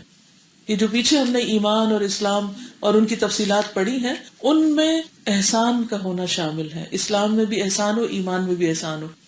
یعنی کہ احسان جو ہے وہ 2 چیزوں پر کمپرائز کرتا ہے، اور وہ ہے یا محبت اور شوق، یا خوف، رغبت یا رہبت. قال فاخبرنی عن الساعة، کہا کہ مجھے قیامت کے بارے میں بتائیے. اخبرنی عن الساعة کہ قیامت کب آئے گی. اور یہ آخری سوال تھا ان کا. قال ما المسؤول عنها بعالم من السائل، کہا کہ جس سے پوچھا جا رہا ہے وہ سائل سے زیادہ نہیں جانتا. نبی صلی اللہ علیہ وسلم نے اپنے پاس سے کوئی جواب نہیں دی. وما ينطق عن الهوى، یہ اس کی دلیل ہے کہ آپ اپنی خواہش نفس سے باتیں نہیں کرتے یا من گھڑت باتیں نہیں بتاتے، بلکہ وہی بتاتے ہیں جو اللہ سبحانہ تعالیٰ نے ان کو علم دیا ہے وحی کے ذریعے. اور یہاں پر آپ دیکھیں کہ اس کے بعد جب انہوں نے یہ نہیں کہا کہ صدقتا، قال فاخبرنی عن اماراتها، مجھے اس کی نشانیاں بتا دیجیے کہ قیامت کی نشانیاں کیا ہیں. قال ان تلد الامۃ ربتها وان ترى الحفاة العراة العالة رعاء الشاة يتطاولون في البنيان ثم انطلق. بس اس کے بعد اس نے کچھ نہیں کہا اور چلا گیا. ٹھیک ہے، یہاں ایک بہت اہم بات پتہ چل رہی ہے، اور وہ یہ کہ قیامت کا علم صرف اللہ کے پاس ہے. ہم نے پیچھے تقدیر میں یہ بات پڑھی تھی نا کہ کلی علم صرف اللہ کے پاس ہے، کسی اور کے پاس نہیں. اور یہ اس کی وضاحت بھی ہے، اور نبی صلی اللہ علیہ وسلم نے خود اس کا اقرار کیا کہ میں اس بات سے لا علم ہوں، میں نہیں جانتا. اس لیے اگر کوئی شخص یہ سمجھتا ہو کہ رسول اللہ صلی اللہ علیہ وسلم کے پاس بھی غیب کا علم ہے یا ان کا علم اللہ کے برابر ہے، تو یہ شرک ہوگا. اللہ کے علم میں کوئی بھی شریک نہیں. مشرکین مکہ بھی نبی صلی اللہ علیہ وسلم سے سوال کرتے تھے کہ قیامت کب آئے گی. یسألک الناس عن الساعہ، لوگ آپ سے قیامت کے بارے میں پوچھتے ہیں. قل انما علمها عند اللہ، کہہ دیجیے اس کا علم اللہ کے پاس ہے. وما یدریک لعل الساعة تکون قریبا، اور آپ کو کیا معلوم کہ ہو سکتا ہے قیامت قریب ہی ہو. سورۃ الاحزاب آیت نمبر 63. سورۃ الاعراف 187 میں فرمایا یسألونک عن الساعة ایان مرساها قل انما علمها عند ربی لا یجلیها لوقتها الا هو ثقلت فی السماوات والارض لا تأتیکم الا بغتہ. وہ تجھ سے قیامت کے بارے میں پوچھتے ہیں کہ اس کا قیام کب ہوگا، کہہ دیجئے اس کا علم تو میرے رب ہی کے پاس ہے، اسے اس کے وقت پر اس کے سوا کوئی نہیں ظاہر کرے گا. وہ آسمانوں اور زمین میں بھاری واقع ہوئی ہے اور تم پر اچانک آئے گی. یعنی یہ قیامت کی نشانیاں ہیں کہ قیامت اچانک آئے گی، بہت بھاری وقت ہوگا، اس کا علم صرف اللہ کے پاس ہے. اچھا، بعض لوگوں نے یہ کوششیں کی ہیں کہ قیامت کے بارے میں کوئی پیشن گوئی کر سکے. کبھی سنی آپ نے قیامت کی پیشن گوئی ہے؟ جی 2012 کے بارے میں کتنا زیادہ کریز تھا لوگوں کے اندر کہ قیامت آ جائے گی، اور لوگ کس کس طرح اس کو مان کے بہیو کر رہے تھے. اور غیر مسلم تو چلے لا علم ہوئے ہی، بہت سے مسلمان بھی لاشعوری طور پر اس بات سے متاثر ہو گئے تھے کہ دنیا ختم ہی ہونے والی ہے. اور یہ 14ویں صدی کا کانسیپٹ ہے کہ 14 صدیاں بعد دنیا ختم ہو جائے گی. اور اسی طرح بہت سے لوگوں نے یہ کوششیں کی ہیں کہ قیامت کے بارے میں پریڈکشنز دیں. ہمارے ایمان کا حصہ ہے یہ بات کہ اللہ کے سوا کسی کو بھی نہیں پتا، اس لیے کوئی پریڈکٹ کر ہی نہیں سکتا کیونکہ اچانک آئے گی. بعض لوگوں نے اس پر کتابیں بھی لکھی کہ قیامت کے بارے میں پیشن گوئی، اور اس کی ملینز آف کاپیز بکی بھی ہیں. کیونکہ جس چیز کے بارے میں کوئی نہیں جانتا اس کے بارے میں ایک فوبیا ہوتا ہے کہ کسی طرح جان لے. کوئی ہے جس کے پاس کچھ کلو ہو. تو ہمارا ایمان کیا ہے؟ کسی کو بھی نہیں پتا، بات ہی ختم. ہاں، اس کی کچھ نشانیاں ہیں. نشانیاں کیا ہیں؟ 3 قسم کی. کچھ نشانیاں گزر چکی، مثلا نبی صلی اللہ علیہ وسلم کی آمد قیامت کی نشانیوں میں سے ایک. کچھ ایسی ہیں کہ جو ابھی نئی پیدا ہو رہی ہیں اور یہ درمیانی علامتیں گنی جاتی، اور کچھ بڑی علامتیں جو بالکل قیامت کے قریب ہوں گی. جو گزر گئی ہیں علامتیں، ان میں سے نبی صلی اللہ علیہ وسلم کا آنا. فرمایا مجھے اور قیامت کو اس طرح بھیجا گیا ہے، اور آپ نے شہادت اور درمیانی انگلی کو آپس میں ملا دیا. یہ صحیح مسلم کی روایت ہے 7597. کچھ شرطیں ابھی نئی پیدا ہو رہی ہیں اور درمیانی علامتیں گنی جاتی. ابو ہریرہ کہتے ہیں کہ ایک اعرابی رسول اللہ صلی اللہ علیہ وسلم کے پاس آیا تو رسول اللہ صلی اللہ علیہ وسلم نے کیا فرمایا؟ جب امانت ضائع ہو جائے تو قیامت کا انتظار کرو. پوچھا اے اللہ کے رسول صلی اللہ علیہ وسلم، اس کا ضائع ہونا کیا ہے؟ فرمایا جب کام نااہل کے سپرد کر دیا جائے تو قیامت کا انتظار کرو. یہ قیامت کی نشانیوں میں سے ایک نشانی. ٹھیک ہے. تیسری چیز، بڑی بڑی نشانیاں جو قیامت کے قریب ظاہر ہوں گی. حذیفہ کہتے ہیں کہ نبی صلی اللہ علیہ وسلم ہمارے پاس تشریف لائے اور ہم باہم گفتگو کر رہے تھے تو آپ نے فرمایا تم کس بات کا تذکرہ کر رہے ہو؟ انہوں نے کہا ہم قیامت کا تذکرہ کر رہے ہیں. آپ نے فرمایا وہ ہرگز قائم نہ ہوگی یہاں تک کہ تم اس سے پہلے 10 علامتیں نہ دیکھ لو.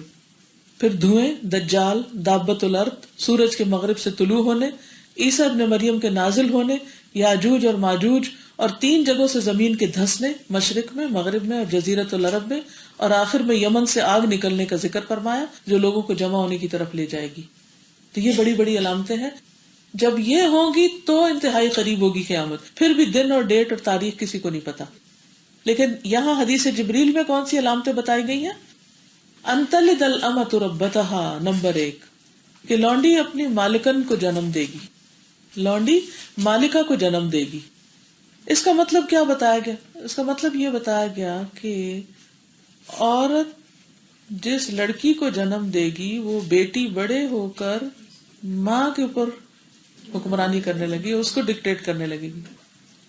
یعنی ینگر جنریشن اولڈر جنریشن پر حاوی ہو جائے گی. یہ اس کا سمپل اور عام معنی ہے. آج کل بچے کیا کرتے ہیں؟ ہر دوسری ماں سے پوچھا ان کے ٹین ایج بچے بچیاں کیا کرتے ہیں. وہ بچے ان کے کنٹرول میں ہیں یا ماں باپ ان کے کنٹرول میں ہیں؟ کون کس کو چلا رہا ہے؟ کیونکہ بچے جب 4 لفظ پڑھ لکھ جاتے ہیں تو وہ سمجھتے ہیں کہ ہم زیادہ برینی، ہم زیادہ عقل مند ہیں، اور جو ہم کہتے ہیں وہ صحیح اور ہمارے ماں باپ بے وقوف ہیں. ہم نے عام طور پر اس کو جنریشن گیپ کا نام دے دیا کہ کمیونیکیشن گیپ ہے، ایک دوسرے کو سمجھتے نہیں. ورنہ بات یہ ہے کہ پیدا کس نے کیا تھا، تکلیفیں کس نے اٹھائی، الف با کس نے سکھائی، بولنا کس نے سکھایا، سب کچھ تو ماں نے کیا. اور جب بولنا آ گیا تو ماں کو بے وقوف سمجھنے لگے بچے. یہ تو کچھ جانتی نہیں. ایک معنی یہ کیا گیا. دوسرا یہ معنی بھی کیا گیا ہے کہ ایسا وقت آ جائے گا جب غلاموں کی اولاد حکومت کرنے لگے گی، غلاموں کی اولادیں حاکم بن جائیں گے. مصر میں بھی خاندان غلامہ تھا نا، اور اس کے علاوہ بھی تاریخ میں بہت سے غلام جو ہیں وہ بڑے بڑے عہدوں پر پہنچے. اصل بات یہ ہے کہ جب نبی صلی اللہ علیہ وسلم دنیا میں تشریف لے آئے تو ایک طرح سے آپ کے ظہور کے ساتھ ہی علامتیں شروع ہو گئی ایک کے بعد ایک. ٹھیک ہے نا؟ تو کچھ چھوٹی علامتیں تھیں اور کچھ بڑی ہوں گی. Is it clear? نبی صلی اللہ علیہ وسلم کا اپنا وجود ایک نشانی تھا قیامت کے آنے کی. پھر آپ کے جانے کے بعد ان پچھلے 1400-1500 سال میں مختلف چھوٹی چھوٹی علامتیں نظر آ رہی ہیں، اور وقت گزرنے کے ساتھ ساتھ کچھ اور سنگین علامتیں بھی نظر آنا شروع ہو گئی. اور اس حدیث میں خاص طور پر جو پہلی بات ہے، اس میں حالات کی تیز تبدیلی، انفارمیشن کا پھیل جانا، اور ہر چیز کا ایکسپوجر جو ہو گیا ہے، اس میں جو عمر میں چھوٹے ہیں، تجربے میں چھوٹے ہیں، ان کے لائف سٹائل میں جو تبدیلی آئی ہے، جو سوچ میں تبدیلی آئی، وہ بہت تیز آئی ہے. پہلے بڑوں اور بچوں کا اتنا گیپ نہیں ہوتا تھا ذہنی طور پر جتنا اب ہو گیا ہے. الٹ گیا ہے معاملہ ایک طرح سے. اب مثلاً آپ اپنے بچوں سے کچھ بھی چھپا نہیں سکتے. پہلے ماں باپ کہتے تھے بچے یوں پیدا ہوتے ہیں، وہ پیدا ہوتے ہیں. اب آپ دیکھیں کہ پرائمری اسکولوں میں بچوں کو سب کچھ پتا ہوتا ہے، سب کچھ بتا دیا جاتا ہے. آپ انہیں کیا بتائیں؟ نرسری میں بتا دیا جاتا ہے. ان کو کیا بات چھپائیں گے آپ ان سے؟ ذرا سے بڑے ہوتے ہیں وہ آپ سے کوئی سوال کرتے ہیں، اگر آپ ان کو اپنی مرضی کا جواب دے، جا کے نیٹ سے، گوگل سے، کتابوں سے، ادھر ادھر سے لوگوں سے ڈھونڈ لیتے ہیں، اور وہ آپ کی رائے کو مسترد کر دیتے ہیں. ٹھیک ہے نا؟ تو حالات کی تیز تبدیلی کی طرف اشارہ ہے ایک طرح سے. دوسری چیز، دوسری علامت، وَأَن تَرَ الْحُفَاةَ الْعُرَاةَ الْعَالَةَ، تم دیکھو گے کہ جو حفات، جن کے جوتے نہ ہوں، ننگے پاؤں، عورات جن کے کپڑے نہ ہوں، کہ جو کپڑا ان کے لیے کافی ہو ڈھکنے کے لیے، یعنی پھٹے پرانے یا چھوٹے، یا ہوتا نا جو غریب لوگ ہوتے ہیں ان کو بعض اوقات ان کے سائز کا کپڑا نہیں ملتا کیونکہ وہ دوسروں کے اترن پہن رہے ہوتے ہیں، یا اتنے پیسے نہیں ہوتے کہ پورے کپڑے بنا سکیں، یا ناکافی قسم کے کپڑے. تو عورات ایسے لوگ. العالیٰ جن کے پاس کچھ نہیں کہ وہ کچھ کھا سکیں، یا گھر نہیں، یا رہنے کی جگہ نہیں، یعنی بس ایسے ہی وہ صحرا نشین لوگ ہیں یا غریب لوگ ہیں کہ جن کی بیسک نیڈز اینڈ نیسیسٹیز بھی پوری نہیں ہوتی. ان کا حال کیا ہوا؟ اب ان کے پاس اتنی دولت آ گئی، اچانک ایسی حالات میں تبدیلی آئی کہ یہ بڑی بڑی عمارتیں بنانے میں ایک دوسرے کا مقابلہ کرنے لگے. آپ جا کے دیکھیں مڈل ایسٹ میں، بعض اوقات آپ حیران ہوں گے کہ یعنی خالی پڑی ہیں بلڈنگز. یہ تو میرے اپنے آنکھوں کی دیکھی چیز ہے نا، خالی پڑی ہیں، اور اتنی تعمیر، اور ایک سے ایک بلند عمارت کا مقابلہ ہو رہا ہے. اور یہ سب کچھ کون بنا رہا ہے؟ کن کی طرف سے؟ ان لوگوں کی طرف سے جن کے پاس ایک سینچری پیچھے آپ چلے جائیں تو حالات بالکل کچھ اور تھے. تو یتطاولون فی البنیان. رسول اللہ صلی اللہ علیہ وسلم نے فرمایا، اللہ کی قسم میں تمہارے فقر سے نہیں ڈرتا، اس بات سے ڈرتا ہوں کہ دنیا تم پہ کشادہ کر دی جائے گی، جس طرح پہلے لوگوں پہ دنیا کشادہ کی گئی. تو تم ایک دوسرے سے آگے بڑھنے لگو گے، مقابلے کرنے لگو گے، جس طرح وہ ایک دوسرے سے آگے بڑھنے لگے، اور وہ تمہیں غافل کر دے گی جس طرح ان لوگوں کو غافل کر دیا. یہ صحیح بخاری کی روایت ہے 6425. عمارتوں میں مقابلے، اور پھر گھروں کے اندر سجاوٹوں میں مقابلے. نبی صلی اللہ علیہ وسلم نے فرمایا، قیامت اس وقت تک قائم نہیں ہوگی جب تک لوگ اپنے گھروں کو اسٹیج کی طرح مزین نہ کر لیں گے. جیسے اسٹیج ہوتا ہے نا، سجایا جاتا ہے، اور وہ رہنے کی جگہ نہیں ہوتی ہے وہاں، وہ ایک وقتی ایک ہوتا ہے نا کہ اسٹیج پہ آ کے لوگ ڈیکوریشنز کرتے ہیں، اور پھر اس کے بعد جب وہ فنکشن ختم ہوتا ہے تو سارا کچھ ہٹا دیا جاتا ہے. تو ان کے گھر اس طرح نظر آنے لگے. اور آپ دیکھیں کہ فی زمانہ گھر کی تعمیر پہ شاید اتنا خرچ نہیں آتا جتنا اس کے ڈیکور پہ آتا ہے. تو یہ بھی قیامت کی علامتوں میں سے ایک علامت بتائی گئی. تو یہ دو بڑی علامتیں اس حدیث میں ہمیں بتائی گئی ہیں، اور دونوں کس چیز کی طرف اشارہ کر رہی ہیں؟ حالات کی تیز تبدیلی کی طرف. اور انفارمیشن ٹیکنالوجی کی وجہ سے جتنی تبدیلی دنیا میں آئی ہے، اتنی اس سے پہلے کبھی نہیں ہوئی تھی. یعنی کمیونیکیشن کا دور ہے نا، تو اس کمیونیکیشن کی تیز رفتاری کی وجہ سے لوگوں کے مائنڈ سیٹ چینج ہو گئے، لوگوں کی اپروچ بدل گئی، ذہنیتیں بدل گئی.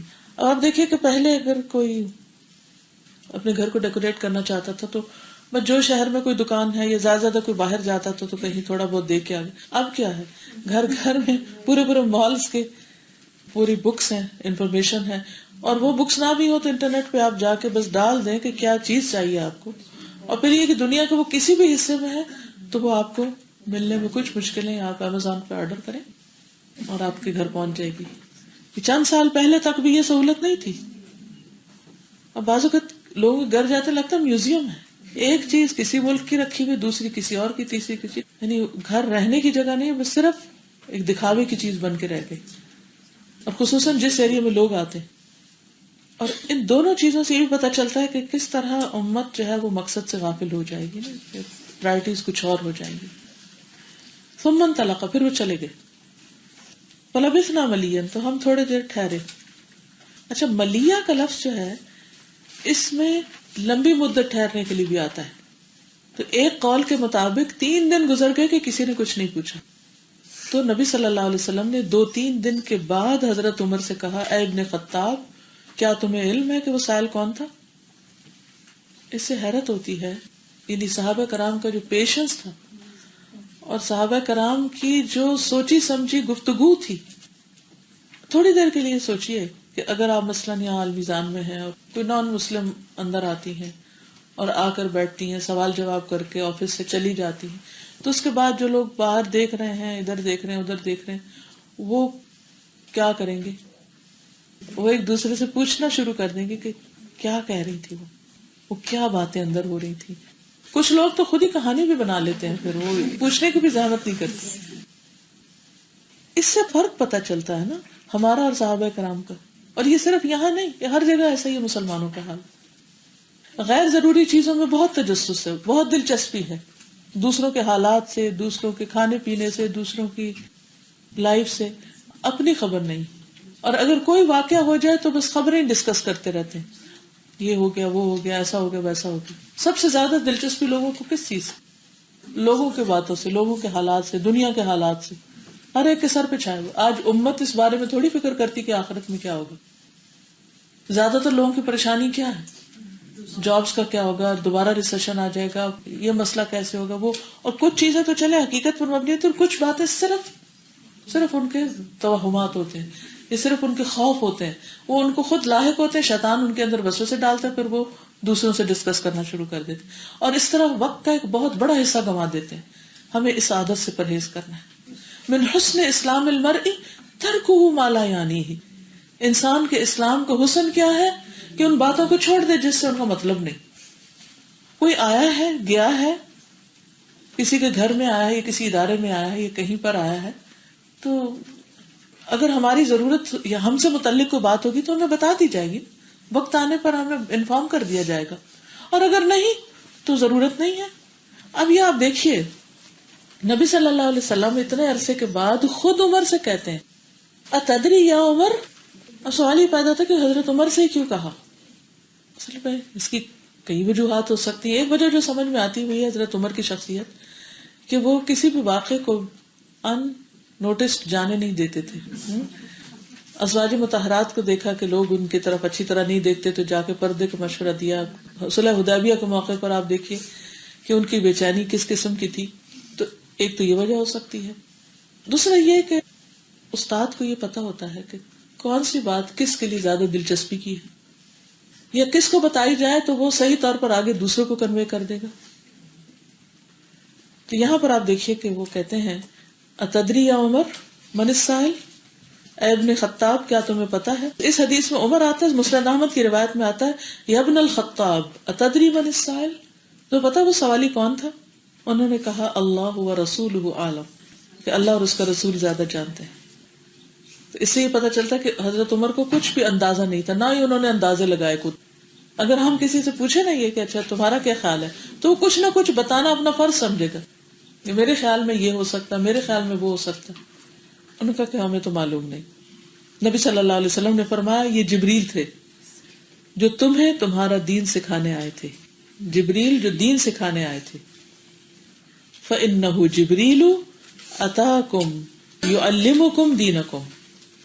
اب یہ دراصل اللہ سبحانہ تعالیٰ کی طرف سے صحابہ کرام کی تعلیم کا ایک انتظام تھا. پورے دین کا ایک بہترین خلاصہ بتا دیا گیا. کہا جاتا ہے کہ یہ حجۃ الوداع کے بعد کا واقعہ ہے. یعنی جب نبی صلی اللہ علیہ وسلم نے سارا دین ایک طرح سے سکھا دیا، دین مکمل ہو گیا، تو پھر اس کا پورا خلاصہ ریکیپ کر دیا گیا، یا اس کے جو مین پوائنٹس تھے وہ ذہنوں میں راسخ کرنے کے لیے بتا دیے گئے. اس سے بھی تعلیم کا انداز پتہ چلتا ہے کہ بہترین استاد کون ہوتا ہے، یا سکھانے کا بہترین طریقہ کیا ہوتا ہے، کہ تھوڑا تھوڑا کر کے سکھایا جائے اور پھر جب بات پوری سمجھ آ جائے تو آخر میں خلاصہ کر دیا جائے. تو یہ پورے دین کا خلاصہ کر دیا گیا ایک طرح سے. پھر یہ بھی آپ کو معلوم ہے کہ صحابہ کرام کو بہت سے سوال کرنے سے منع کیا گیا تھا.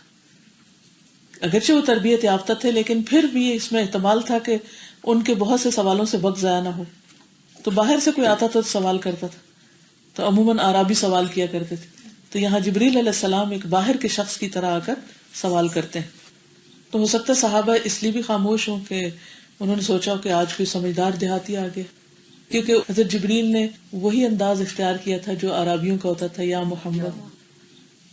تو اس سے صحابہ کو یہ نہیں خیال آیا کہ یہ کوئی فرشتے ہیں، لیکن حیران ضرور ہوئے. مگر حیرانی کے باوجود خود سے کچھ بھی کنکلوژن نہیں انہوں نے نکالا. حیرانی بھی سیکھنے کا ذریعہ ہے، تجسس کریٹ کرنا، انالائز کرتا ہے. ایک اور روایت میں آتا ہے کہ نبی صلی اللہ علیہ وسلم نے فرمایا، جب تم نے خود سوال نہ کیا تو انہوں نے چاہا کہ تم لوگ دین کی باتیں سیکھ لو. یعنی چونکہ صحابہ نے کو منع کیا گیا تو سوال نہیں کر رہے تھے، تو پھر اس طرح ان کو بھیج کر دین سکھایا گیا. اب اس حدیث سے بہت سے فوائد ہمیں ملتے ہیں جو آپ پہلے بھی ذکر کر چکے ہیں. کچھ باتوں کا خلاصہ میں کر دیتی ہوں، کچھ آپ بھی ایڈ کر سکتے ہیں.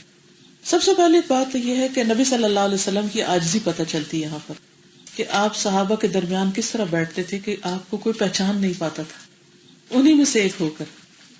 ایک اور روایت میں آتا ہے کہ آپ اپنے ساتھیوں کے ساتھ بیٹھتے، وہ آپ کے پاس بیٹھتے، آپ علیحدہ نہیں رہتے تھے، اپنے کو ان سے بڑا نہیں سمجھتے تھے، بلکہ ایک لونڈی آپ کا ہاتھ تھام لیتی، اپنے گھر لے جاتی کہ وہ اس کو بکری کا دودھ نکال دے آپ کی انکساری کی وجہ سے.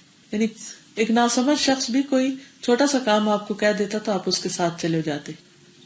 اور یہ یاد رکھیے کہ جو جتنی انکساری کرے گا اللہ تعالیٰ اس کا مقام اتنا ہی بلند کرے گا.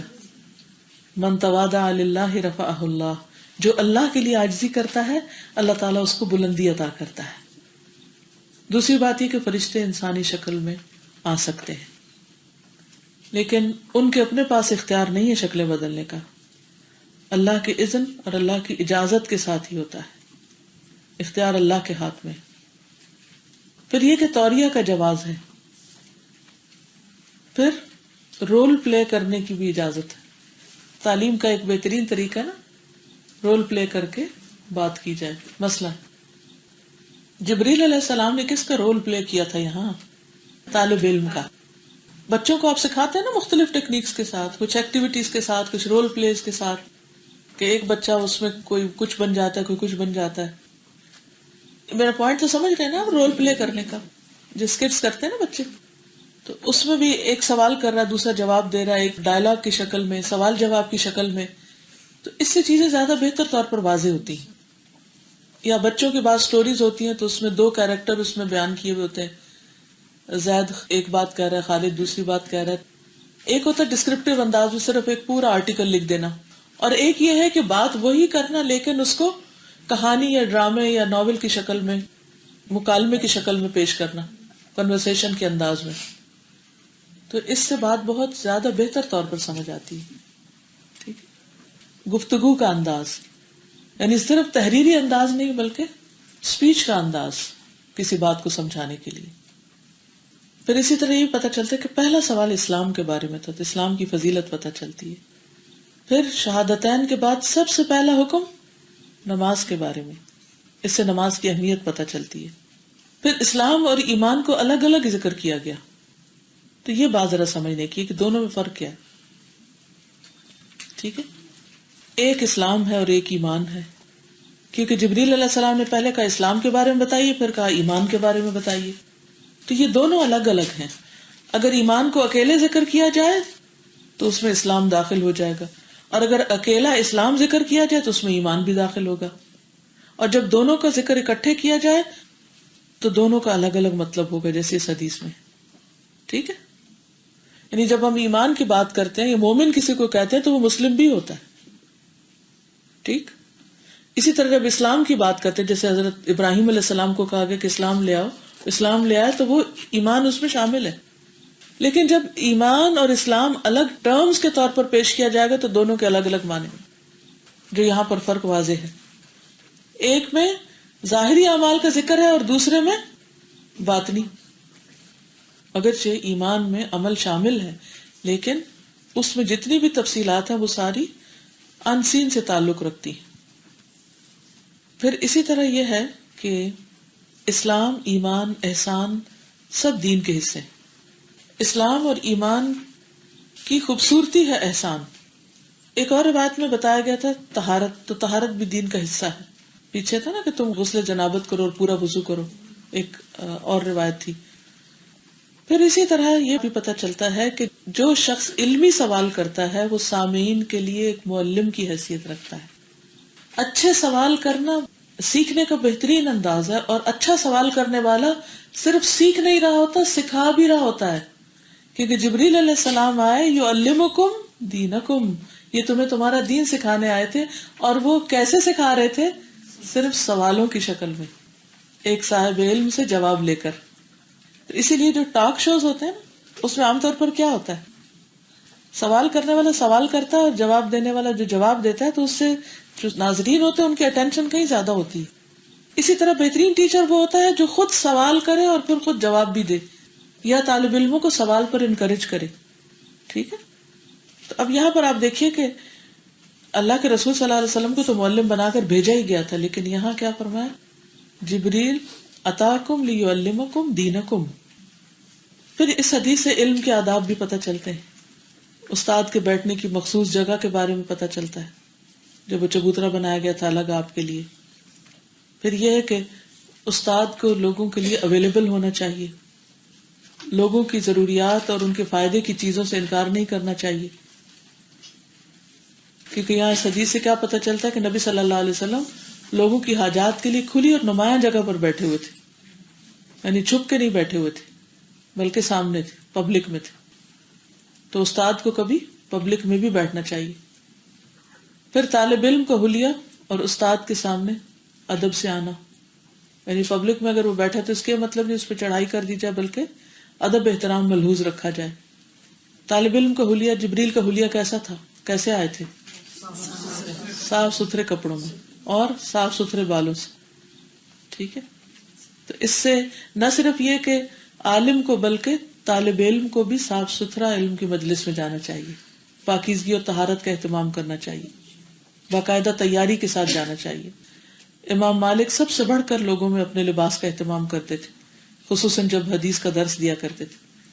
اور کبھی تو اپنے گھر کا سامان بیچ دیتے تاکہ نبی صلی اللہ علیہ وسلم کی حدیث پڑھانے کے لیے لباس کو اچھے سے اچھا پہن سکے. ہو سکتا ہے وہ اسی حدیث جبریل سے یہ معنی لیتے ہیں. کیا اس سے کچھ فرق پڑتا ہے کہ انسان کلاس میں ایک صاف ستھرے حلیے کے ساتھ آئے یا جیسا چاہے سو کے اٹھ کے آ جائے؟ بہت بڑا فرق، ایبزارپشن میں فرق ہوتا ہے. جب آپ اہتمام کے ساتھ آتے ہیں، تیاری کے ساتھ آتے ہیں، اچھے حال حلیے کے ساتھ آتے ہیں، تو اس سے آپ کی ایکٹیویٹی بہتر ہوتی ہے، پڑھنے کی پڑھانے کی، دونوں طرف سے، طالب علم اور استاد دونوں کے لیے. یہ نہیں کہ استاد جیسا چاہے پہن لے اور طالب علم جو چاہے کرے، دونوں ہی اس کا اہتمام کریں. اور یہ مجلس کے ادب میں ہوگا، سیکھنے سکھانے کے ادب میں ہوگا. ارے تو بازو کا تب اسکولوں کا حال یہ ہے نا کہ گندے مندے کپڑے پٹے پرانے جیسے ہوئے، بال صاف کیے نہ کیے، بس چل دیے سویرے اٹھ کے، ناشتہ کیا یا نہیں کیا، بس مجبوری ہے اسکول جانے کی اس لیے چلے گئے. تو پھر ایسے بچے کیا پرفارم کرتے ہیں؟ نماز کے لیے تیاری کس چیز میں ہوتی ہے؟ وضو میں. نماز کی تیاری میں آپ دیکھیں کپڑوں کا صاف ستھرا ہونا، جسم کا صاف ستھرا ہونا، جگہ کا صاف ستھرا ہونا. تو اسی سے قیاس کریں کہ جب آپ کلاس روم میں آئے تو یہ بھی ایک عبادت ہے، جنت کے راستے کی طرف جا رہے ہیں تو ایسے ہی چل پڑیں گے. اس میں بھی کلاس روم بھی صاف ستھری ہو، ماحول اچھا ہو، طالب علم کا لباس اچھا ہو، استاد کا لباس صاف ستھرا ہو، اور صفائی ہو، ستھرائی ہو، اس طرح کا ماحول ہو کہ ذہن پوری طرح کام کرے. اب دیکھیے دنیا کے مختلف طرح کے جو لوگ کام کرتے ہیں وہ اپنے آفیسز کو کس طرح ترتیب دیتے ہیں، کس طرح ان میں کون سی کلر اسکیم استعمال کرتے ہیں، کلینکس میں کیا استعمال ہوتا ہے. یہاں تو عام طور پر پرائیویٹ نہیں ہوتے، لیکن جن ملکوں میں پرائیویٹ سرجریز یا کلینکس ہوتے ہیں تو ایک سے ایک بڑھ کر انہوں نے اس کو لوگوں کے اٹریکشن کے لیے جاذب نظر بنایا ہوتا ہے، تاکہ لوگ آ کے ماحول سے متاثر ہو، پھر بار بار آئیں. علاج جیسا بھی ہو لیکن ماحول اچھا. اسی طرح سکولز ہیں. پھر اسی طرح استاد کے پاس جب آئے تو وہ اجازت لے کر وقار کے ساتھ، یہ نہیں کہ زبردستی اور جبر کے ساتھ. جبریل جب آئے تو انہوں نے کہا کہ میں قریب آ جاؤں، قریب آ جاؤں، 2-3 دفعہ پوچھا، اور پھر ادب کے ساتھ بیٹھ گئے اور پھر اچھے سے سوال کیا اور پھر جواب ملا ان کو. تو ادب اور احترام اسلامی کلچر کا ایک بہت بڑا حصہ ہے، اور اس کو مینٹین کیجیے اپنی کلاسز میں بھی اور اپنے جہاں بھی علم اور ادب کی بات ہو. پھر اسی طرح یہ ہے کہ استاد کا طالب علم سے نرمی برتنا اور اسے اپنے قریب کرنا. طالب علم کو اگرچہ کچھ بھی نہ آتا ہو پھر بھی استاد کو سختی نہیں کرنی چاہیے، آرام سے بات کرنی چاہیے. استاد کے لیے بھی ضروری نہیں کہ وہ طالب علم کا نام پوچھے. جیسے نبی صلی اللہ علیہ وسلم نے یہ نہیں پوچھا کہ آپ کا نام کیا، آپ کہاں سے آئے، کیوں پوچھ رہے ہیں. کوئی بھی پوچھ سکتا ہے، لیکن جہاں روز کا معاملہ ہو وہاں اگر استاد کو نام آتے ہو تو کمیونیکیشن آسان ہوتی. بعض اوقات طالب علم کو ایک بات پتہ بھی ہو پھر بھی وہ تاکید کے لیے، تصدیق کے لیے دوبارہ پوچھ سکتا ہے، اس میں کوئی حرج نہیں. اچھا سوال نصف علم ہے، یہ مشہور قول ہے، حسن السؤال نصف العلم. پھر سارے سوال اکٹھے نہ کرنا. ایک سوال کیا جواب ملا، اسلام کیا جواب ملا، پھر ایمان کیا جواب ملا، پھر اس کے بعد باقی باتیں. ہم کیا کہتے ہیں، میں سوال کرنا چاہتی ہوں، پھر کہتے ہیں میرا پہلا سوال یہ ہے، دوسرا یہ، تیسرا چوتھا یہ. پھر وہ استاد کے ذہن پہ بوجھ پڑ جاتا ہے کہ کتنی باتیں ایک وقت میں، ایک ہی بات. اور پھر طالب علم کو رسپونڈ کرنا، صدقتا ہاں یا نہ کرنا جو بھی ہو. اب دیکھیے کہ شروع میں صدقتا کہا، لیکن آخر میں جب جواب نہیں ملا تو خاموشی اختیار کی اور پھر چلے گئے. پھر ایک استاد کو اگر علم نہیں آتا تو وہ اپنی لا علمی کا اظہار کر دے کہ میں نہیں جانتا. پھر اسی طرح طالب علم کو صرف وہ نہیں سکھانا چاہیے کہ جو موجودہ حالات سے متعلق ہو، آئندہ کے بارے میں بھی جو چیزیں استاد سمجھتا ہے کہ یہ ہو سکتی ہیں ان کے بارے میں بھی بات کر سکتا ہے کہ میرا اندازہ یہ ہے، میرا خیال یہ ہے، اور جو واقعی اس کے علم یا اس کی یعنی فیوچر کے بارے میں مشورہ دے سکتا ہے، پلاننگ کر سکتا ہے کچھ بھی. کیونکہ یہاں جو آخری حصے میں قیامت کی نشانیاں بتائی گئی تو یہ اسی سے متعلق ہے. بعض اوقات اگر پورا جواب نہیں بھی آتا تو جتنا اس سے متعلق علم ہے وہ بتا دینا چاہیے. ٹھیک ہے، اب آپ لوگ کچھ کہنا چاہیں تو موسٹ ویلکم.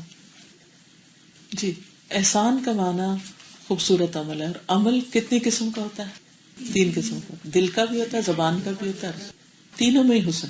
ٹھیک ہے، جب اللہ سبحانہ تعالیٰ کی طرف ہم شوق سے جائیں گے عبادت کرنے کے لیے تو وہ دل میں بھی ہوگا، جو ہم قرات کریں گے وہ بھی اچھی سے ہوگی. مثلا نمازی کی مثال ہے، اور اس میں جو انداز ہوگا، طریقہ ہوگا، وہ نبی صلی اللہ علیہ وسلم کی سنت کے مطابق ہوگا تو پرفارمنس بھی اچھی ہوگی. ٹھیک ہے، تو یہ اللہ تعالیٰ کی عبادت میں یا اللہ کے ساتھ معاملہ کرنے میں احسان ہوگا. اسی طرح جب ہم کسی بندے کے ساتھ کوئی خیر و بھلائی کرتے ہیں، شروع میں نے ڈیفائن کیا تھا نا کہ اللہ کے ساتھ معاملہ کرنے میں احسان اور بندوں کے ساتھ معاملہ کرنے میں. اب بندے کے ساتھ معاملہ کر رہے ہیں، پھر دل، زبان اور اعمال کو دیکھیے. جب آپ کسی کے ساتھ کچھ لین دین کرتے ہیں، مثلا کسی کے ساتھ ادب کا اظہار کر رہے ہیں، کیا وہ صرف اوپر سے ہونا چاہیے؟ کیا وہ احسان کا معاملہ ہوگا؟ نہیں، وہ دل میں بھی ہونا چاہیے، وہ کلام میں بھی ہونا چاہیے، اور وہ اس کام میں بھی ہونا چاہیے جس کے لیے آپ کسی کے پاس جا رہے ہیں. اور یہ سب کچھ کے اندر اخلاص اور اتباع یہاں بھی ہوگی. عبادات میں بھی اخلاص اور اتباع ہوگا، اور معاملات میں بھی ہوگا اخلاص اور اتباع.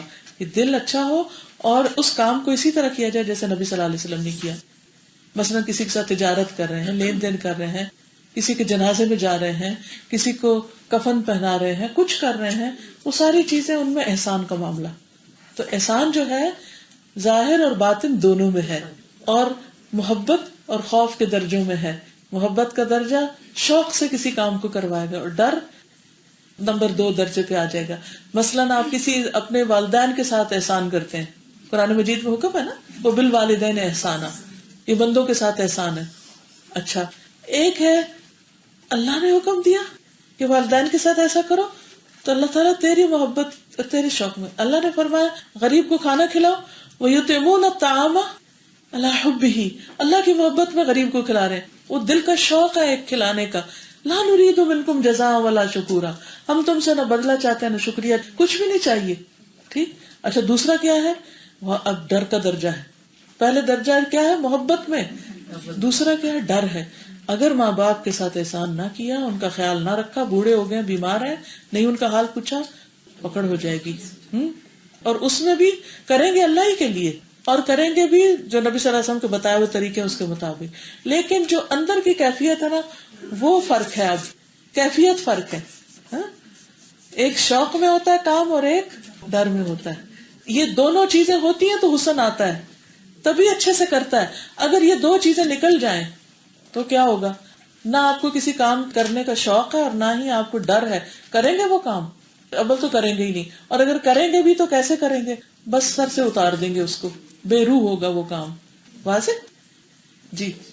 ہم اپنے بچوں کے ساتھ ہی ہم کیسے اپلائی کر سکتے ہیں؟ کیونکہ آپشن ہم ان کو ڈرا کے کام کروا یس، ان کے اندر بھی اللہ کی محبت پیدا کریں. یعنی جتنا زیادہ اللہ کی معرفت ہوتی ہے نا، اتنا زیادہ احسان کا درجہ بڑھتا چلا جاتا ہے. کیونکہ ان کی ابھی اتنی انڈرسٹینڈنگ نہیں ہوتی. اور یہ بھی ہے کہ شروع میں جب انسان اسلام میں داخل ہوتا ہے نا، جیسے بچے ابھی شروع میں داخل ہو رہے ہیں، تو پہلے وہ پہلے ہی درجے پر ہوں گے، پہلے سٹیپ پر ہوں گے، بیبی سٹیپ لیں گے. پھر اس کے بعد جو جو ان کے علم میں اضافہ ہوتا جائے گا، اللہ کی پہچان بڑھتی جائے گی، تو وہ ان کا درجہ اوپر ہو جائے گا. اور یہ ہر انسان کے ساتھ ہے. جتنا جتنا جس کو معرفت ہوگی، جتنی اللہ کی پہچان ہوگی، اسی درجے کی اس کے اندر اللہ کی عبادت میں شوق اور ذوق کی کیفیت ہوگی. یعنی روح والی عبادت ہوگی. یعنی بے روح عبادت اور روح والی عبادت، یہ دو فرق ہیں احسان اور غیر احسان میں. جی جی. اس کا یہ تھا کہ اندر کی تیاری آپ کیسے کہہ سکتے ہیں کہ حضور پاک صلی اللہ علیہ وسلم کو غیب کا علم تھا. صلی اللہ علیہ وسلم. He was shown heaven and hell, that is it is not in front of us, it is غیب. And also he knew of certain things that were going to happen, so that is غیب. So how can you say that he didn't have غیب? جو اللہ تعالیٰ نے خود دکھا دیا، بتا دیا، وہ تو غیب رہا ہی نہیں. وہ پہلے غیب میں تھا، پھر آپ کو بتا دی. لیکن سب چیزیں تو نہیں بتائیں. اب جیسے قیامت کا علم ہی نہیں بتایا، تو یہ سب سے بڑی دلیل ہے. ٹھیک ہے، قیامت کا علم نہیں بتایا کہ کب آئے گی، اور بار بار قرآن مجید میں اس کا ذکر ہے. اور پھر جیسے سورۃ الانعام کی آیت 59 تھی جو میں نے آپ کے سامنے رکھی، کہ عندہ مفاتح الغیب لا یعلمها الا هو، اس کے پاس ہے غیب کی کنجیاں. یعنی کنجیاں بھی نہیں پتا کسی کو کہ وہ کدھر رکھی ہوئی ہیں، کہ جن سے وہ دروازے کھلے اور غیب پتا چلے، جن کو صرف وہ خود جانتا ہے. اللہ تعالیٰ نے انسان کو آزادی تو دی ہے، لیکن تقدیر اور انسان کی آزادی کے بارے میں مجھے بہت کنفیوژن ہو جاتی ہے. اس کا مطلب یہ ہوتا ہے کہ اللہ تعالیٰ کو پہلے سے پتا ہے کہ اس انسان کے پاس یہ چیز آئے گی تو یہ اس طرح بہیو کرے گا. اللہ تعالیٰ نے کسی پر جبر نہیں کیا، اسے مجبور نہیں کیا کہ تم ضرور یہ کرو. یعنی یہ اللہ تعالیٰ کا کلی علم ہے. جس سے تقدیر کے مسئلے میں سب سے پہلی چیز سمجھنے کی یہ ہے کہ اول سے آخر تک کچھ بھی جو ہو چکا، ہونے والا ہے، وہ سب اس کو پتا ہے. اور صرف پتا نہیں بلکہ اس نے یہ لکھ کے رکھا ہوا ہے، ریکارڈڈ ہے کہ ایسا ہوگا. ٹھیک ہے، یہ اس کا راز ہے، یہ اس کا علم ہے، یہ اس کی قوت ہے کہ وہ کتنا جانتا ہے. لیکن اس کے ساتھ اس نے بندوں کو کام کی آزادی دی ہے، اور پھر اس کو پتا ہے کہ کس کو کتنی آزادی ملے گی تو وہ کیا کرے گا. مثلا بچوں کو اپنے کو دیکھیں کہ ایک بچے کو آپ 100 پاؤنڈ دیتے ہیں تو آپ اس کو تھوڑا بہت جانتے ہیں. ماں بھی اپنے بچوں کو اتنا نہیں جانتی جتنا اللہ اپنے بندوں کو جانتا ہے. پھر بھی ایک اندازہ آپ کا ہوتا ہے نا، اس بچے کو میں دوں گی تو یہ اس سے کیا خریدے گا، اس کو دوں گی تو کیا کرے. یہ آپ کو کہاں سے پتا چل گیا؟ کوئی غیب کا علم ہے؟ نہیں، آپ کے علم کی وجہ سے جو آپ اس بچے کے بارے میں رکھتے ہیں. اب ہمارا ادھورا علم بھی پہلے سے ہمیں پتا چل جاتا ہے کہ یہ ہونے لگا ہے، یہ ہوگا، یہ کرے گا، حالانکہ ہمارا علم ادھورا ہے. تو جس کا علم کلی ہے، مکمل ہے، کیا اس کو نہیں پتا چلے گا کہ کون کیا کرنے والا ہے؟ ٹھیک ہے. اب اس سے یہ لازم نہیں آتا کہ اس نے مجبور کیا کہ یہ کرو. اس کا مطلب یہ ہے کہ اس کو پہلے سے علم ہے. تو پہلے سے علم ہونے کی وجہ سے کسی کے اوپر زیادتی نہیں کی جا رہی کہ اس سے زبردستی قتل کروایا جائے. یہ انسان کی پھر چوائس ہے کہ قرآن مجید میں جو چوائس کی بات ہے وہ بھی واضح طور پر دی گئی، اما شاکرن و اما کفورا. چاہے تو شکر گزار بنے، چاہے تو ناشکرہ بنے. مثلاً آپ کہیں بھی جانے سے پہلے، آپ نے ہوائی جانا اپنے ہالیڈیز کرنے، تو آپ انٹرنیٹ پہ ساری چیزیں پہلے سے ہی دیکھ لیتے ہیں، اور آپ یہ دیکھتے ہیں ٹیمپریچر وہاں کا یہ ہے، اور کھانا یہ ہے، فلاں ہے. یہ سارا آپ کا علم ہے. اور پھر آپ ایک کیلکولیشن اپنے اندر کر لیتے ہیں کہ جب آپ وہاں جائیں گے تو یہ اور یہ ہوگا، پھر اس کے مطابق سامان لے کے جاتے ہیں. اب یہ جو آپ نے پہلے سے علم حاصل کر لیا وہاں اس علاقے کا، تو اس کا کیا مطلب ہے؟ اس علم کی بنیاد پر آپ نے پہلے سے ہی اپنے آپ کو پریپیئر کر لیا. اب اللہ سبحانہ تعالیٰ ہمارے بارے میں جو کچھ جانتا ہے، اس کا یہ مطلب نہیں ہے کہ اس نے ہمیں پکڑ لیا ہے اور ہم سے اب ساری آزادی ہماری چھین لی ہے. ہمیں اختیار دیا گیا، لیکن اس کی ایک لمٹ رکھی ہے. ارادہ، اختیار، پسند ناپسند، چوائسز، یہ ہمیں دے کر پھر ہمیں ٹیسٹ کیا گیا. اگر یہ نہ دیا جاتا تو امتحان ہی نہ ہوتا. ٹھیک ہے، اسی لیے پھر جیسے تقدیر دعا سے بدل جاتی ہے. وہ بھی اللہ کے علم میں ہوتا ہے کہ اس بندے کو میں یہ دوں گا اور یہ دعا کرے گا، اور پھر اس دعا کی وجہ سے ایسا کرے گا، پھر اس کے بعد یہ گناہ کرے گا، اور اس کے بعد اس کی وہ پلٹ جائے گی واپس، اس کا رزق پیچھے آ جائے گا. یہ سب اس کو پہلے سے پتا ہے. جیسے وہ ایک ونڈو سے پہلے سب کچھ دیکھ چکا ہے، کیونکہ پیدا اس نے کیا نا، تو سب چیزوں کو اس نے بنایا، تو اس کو پتا ہے کہ کون سی چیز کام کیسے کرے گی. یہ اس کا علم ہے. اس کا یہ مطلب نہیں کہ اس نے کسی کو زبردستی کی کہ تم اب یہ کر کے ہی چھوڑنا، ادھر سے ادھر نہیں ہونا. یعنی اس نے، اس کا علم سارا لکھا ہوا موجود ہے، یہ مطلب ہے. ٹھیک ہے، یعنی جو اس کا علم ہے وہ لکھا ہوا موجود ہے. بس میں تو اتنا ہی جانتی ہوں. میرے ذہن میں ہر انسان کے اندر یہ خلل آتا ہے، ہر انسان کے اندر. جب کبھی آنے لگے تو کہنا چاہیے رضیت باللہ ربا وبالاسلام دینا، کہ اللہ تو اپنے بندوں پہ ظلم نہیں کرتا، اور کوئی بھی چیز تیری انصاف سے خالی نہیں. تو سب سے زیادہ مہربان ہے.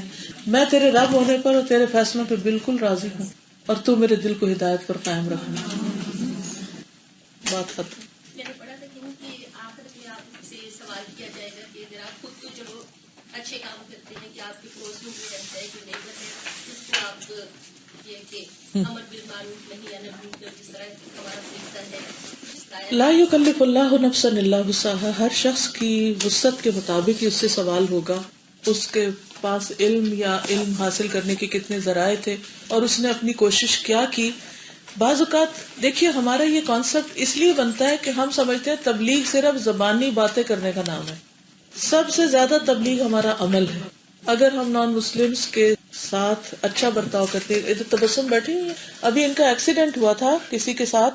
تبسم آ کے بتائیں گی آپ کا عمل کیا تھا اس وقت جب ایکسیڈنٹ ہوا تھا، اور اس کو دیکھ کے وہ بچے جو تھے انہوں نے کیا کہا. یا بات. السلام علیکم ورحمۃ اللہ وبرکاتہ. جی پچھلے دنوں میں میرا ایکسیڈنٹ ہوا تھا. میں کافی گھبراہٹ کی تھی کیونکہ میرا کبھی پہلے ایکسیڈنٹ ایسے نہیں ہوا تھا. تو جیسے ایکسیڈنٹ ہوا نا، تو پہلے میں نے انا للہ و انا الیہ راجعون پڑھا. تو میں نے اللہ کی مدد مانگی، اور میں راؤنڈ اباؤٹ پر تھی، تو وہ لیفٹ سے آ کے تو اس نے میری گاڑی پیچھے سے جیسے ماری. تو پھر میں تھوڑا سا گھبرا بھی گئی کیونکہ میں استاذہ کو ہر طرف لے کے جاتی ہوں. وہ میرے دماغ میں آ رہا تھا کہ کل لیکچر بھی ہے اور کیا ہوگا. پھر میں نے اللہ کی مدد مانگی، اور جب اس نے میری گاڑی کو ہٹ کیا نا تو میری گاڑی آگے چلی گئی. تو وہ پیچھے سے راؤنڈ اباؤٹ سے پہلا ایکسٹ لے کے تو چلے گئے. تو میں نے سوچا کہ ہٹ اینڈ رن ہو گیا، تو اب میں کیا کروں گی. تو میں نے اللہ کو کہا اللہ آپ نے مجھے گائیڈ کرنا ہے. تو میں پھر ٹریفک لائٹس تک آ کے میں نے یو ٹرن لیا، اور مجھے پتہ ہی نہیں چل رہا تھا میں کس طرف جاؤں. اور میں نے تھوڑا کامن سینس بھی یوز کیا اور میں لیفٹ پر چلی گئی. جیسے میں آگے گئی تو دونوں لڑکے کھڑے تھے ادھر، تو 18 ایئرس کے ہو گئے. تو وہ بھی تھوڑے گھبرائے ہوئے تھے، اور مجھے غصہ بھی تھا. پھر بھی میں نے کہا دیکھو یہ بچے ہیں، اور میں نے حجاب بھی پہنا ہوا ہے، اور میں نے اچھے طریقے سے ان سے بات بھی کرنی ہے. اور مجھے ڈر بھی آ رہا تھا. 7 بجے کا وقت تھا، اور جیسے میں ان کے پاس گئی تو وہ جو ایک لڑکا تھا جو گاڑی چلا رہا تھا وہ بھی بہت ڈرا ہوا تھا. تو اس نے تھوڑی سی گالی مجھے دی ایسے. تو میں نے کہا پلیز آپ کو گالی نہیں دینی چاہیے. تو وہ کہنے لگا تھا آپ کی غلطی ہے کہ آپ کی گاڑی نے مجھے ہٹ کیا. میں پھر اس کو سمجھانے لگی دیکھو یہ تو کامن سینس ہے، تو انشورنس ہے، آپ ٹھیک تو ہونا، یہ بات زیادہ آپ کو دیکھنی چاہیے، اور جھوٹ نہیں آپ کو بولنا چاہیے، کیونکہ اوبویسلی جو بھی ہوگا تو وہ انشورنس کمپنی ایسے کر لیں گے. تو وہ بہت دیر تک ایسے جھوٹ بولتا رہا، گالی بھی دیتا رہا. میں نے پھر بھی اس کو کہا آپ ٹھیک ہونا. تو جو اس کے ساتھ تھا نا وہ میری طرف ایسے دیکھنے لگا، تو کہتا ایکچولی مجھے پتا ہے میرا فرینڈ ایسے کہہ رہا ہے، مگر you such a nice lady کہ آپ ایسے مطلب کہ آرام سے بات کریے. تو میں نے کہا دیکھو میرا دین جو ہے نا وہ مجھے جھوٹ نہیں بولنے دیتا، تو آپ اگر سچ بات بولیں گے تو سارا کچھ ٹھیک ہو جائے گا. اس کے بعد وہ وہ مجھے اپنا نمبر نہیں دے رہا تھا. میں نے سوچا چلو ٹھیک ہے میں پولیس بلاتی ہوں پھر, کیونکہ اوبیسلی یہ پولیس کا ہٹ اینڈ رن کا معاملہ ہو گیا. پھر وہ مجھے کہنے لگا آپ پولیس بلا رہے ہیں. تو میں نے کہا دیکھو آپ نمبر اور سب کچھ جو بھی ہم نے ایکسچینج کرنا ہے ہم یہ کر لیتے, تو مجھے پتا ہے کہ آپ بچے ہو اس وقت ہے, you don't need to do this. تو جیسے میں نے پولیس کا وہ ٹیلی فون نمبر میں نے ان کو ملا کے کہا ایسا کہ اس نے مجھے نمبر دے دیا ہے, تو میں نے کہا آپ جا سکتے ہو. تو پھر جو اس کے پیسنجر سیٹ والا لڑکا تھا وہ میرے پاس آئے, تو میں نے کہا آپ جا سکتے ہو ایسا کہ, تو وہ مجھے کہتا ہے ایکچولی ہم جا نہیں سکتے. تو میں نے کہا کیوں؟ تو کہتا میرا پیٹرول ختم ہو گیا. تو مجھے اللہ کے اوپر اتنی حیران کیا کہ دیکھو نہ صرف اللہ نے مجھے دکھایا وہ کہاں ہے, اس وقت ان کا پیٹرول بھی ختم ہو گیا تھا تاکہ اگر پولیس بھی آ رہی ہے تو ان کو روک کے رکھا ہوا تھا. پھر اس کے بعد میں نے ان کو کہا would you like a lift to the petrol station؟ میں نے کہا آپ ایسے کرو کہ ایک گاڑی کے پاس رہو تو ایک پھر میرے ساتھ آ جائے تو میں پیٹرول آپ کو دلا دیتی. تو وہ کہتا are you really human؟ تو اس کے بعد میں نے استاذہ کو یہ بات بتائی اور میں نے کہا استاذہ حیران کی کہ یہ بات ہے کہ اس وقت میں نے اللہ کا نام سیدھا لیا. میں نے یہ نہیں کہا کہ ماں کو یہ کیا ہو گیا میں کیا کروں گی. میں نے کہا اللہ آپ نے مجھے مدد دینی ہے. پھر اللہ نے اچانک سب کچھ ہی میرا ٹھیک کر دیا تھا. اور وہ ایک جیسے کوئن آپ فلپ کرتے ہو نا, یا ہیڈ پر گرتا ہے یا ٹیل پر, اور کیونکہ میں نے اللہ کی مدد مانگی تو الحمدللہ سارا جو کام تھا جو بھی پرابلم تھی بالکل سارٹ آؤٹ ہو گئی.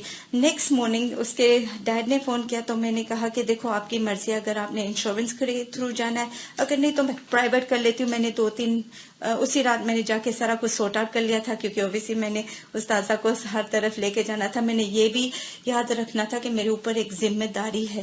تو پھر میں نے جا کے وہ سارا سارٹ آؤٹ کیا. تو اس کے ڈیڈ نے پھر تیسری جو حیرانگی کی بات ہے, اس نے کہا انشورنس کے تھرو جانا ہی پڑے گا کیونکہ اس کی گاڑی کے اوپر ٹریکر تھا.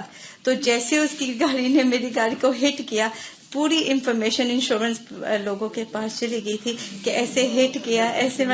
تو میں نے کہا میں نے اللہ کے اوپر یقین رکھا نا, تو اللہ نے میرے الحمدللہ سب کچھ ٹھیک کر دیا. جزاک اللہ. اصل بات یہ ہے کہ انسان کی اصلیت اس وقت کھلتی ہے جب اس پر کوئی مصیبت آتی. اس وقت اپنے آپ کو کنٹرول رکھنا, کام ڈاؤن کرنا اور لوگوں کے ساتھ اچھا معاملہ کرنا, یہ دین کی بہت بڑی تبلیغ ہے.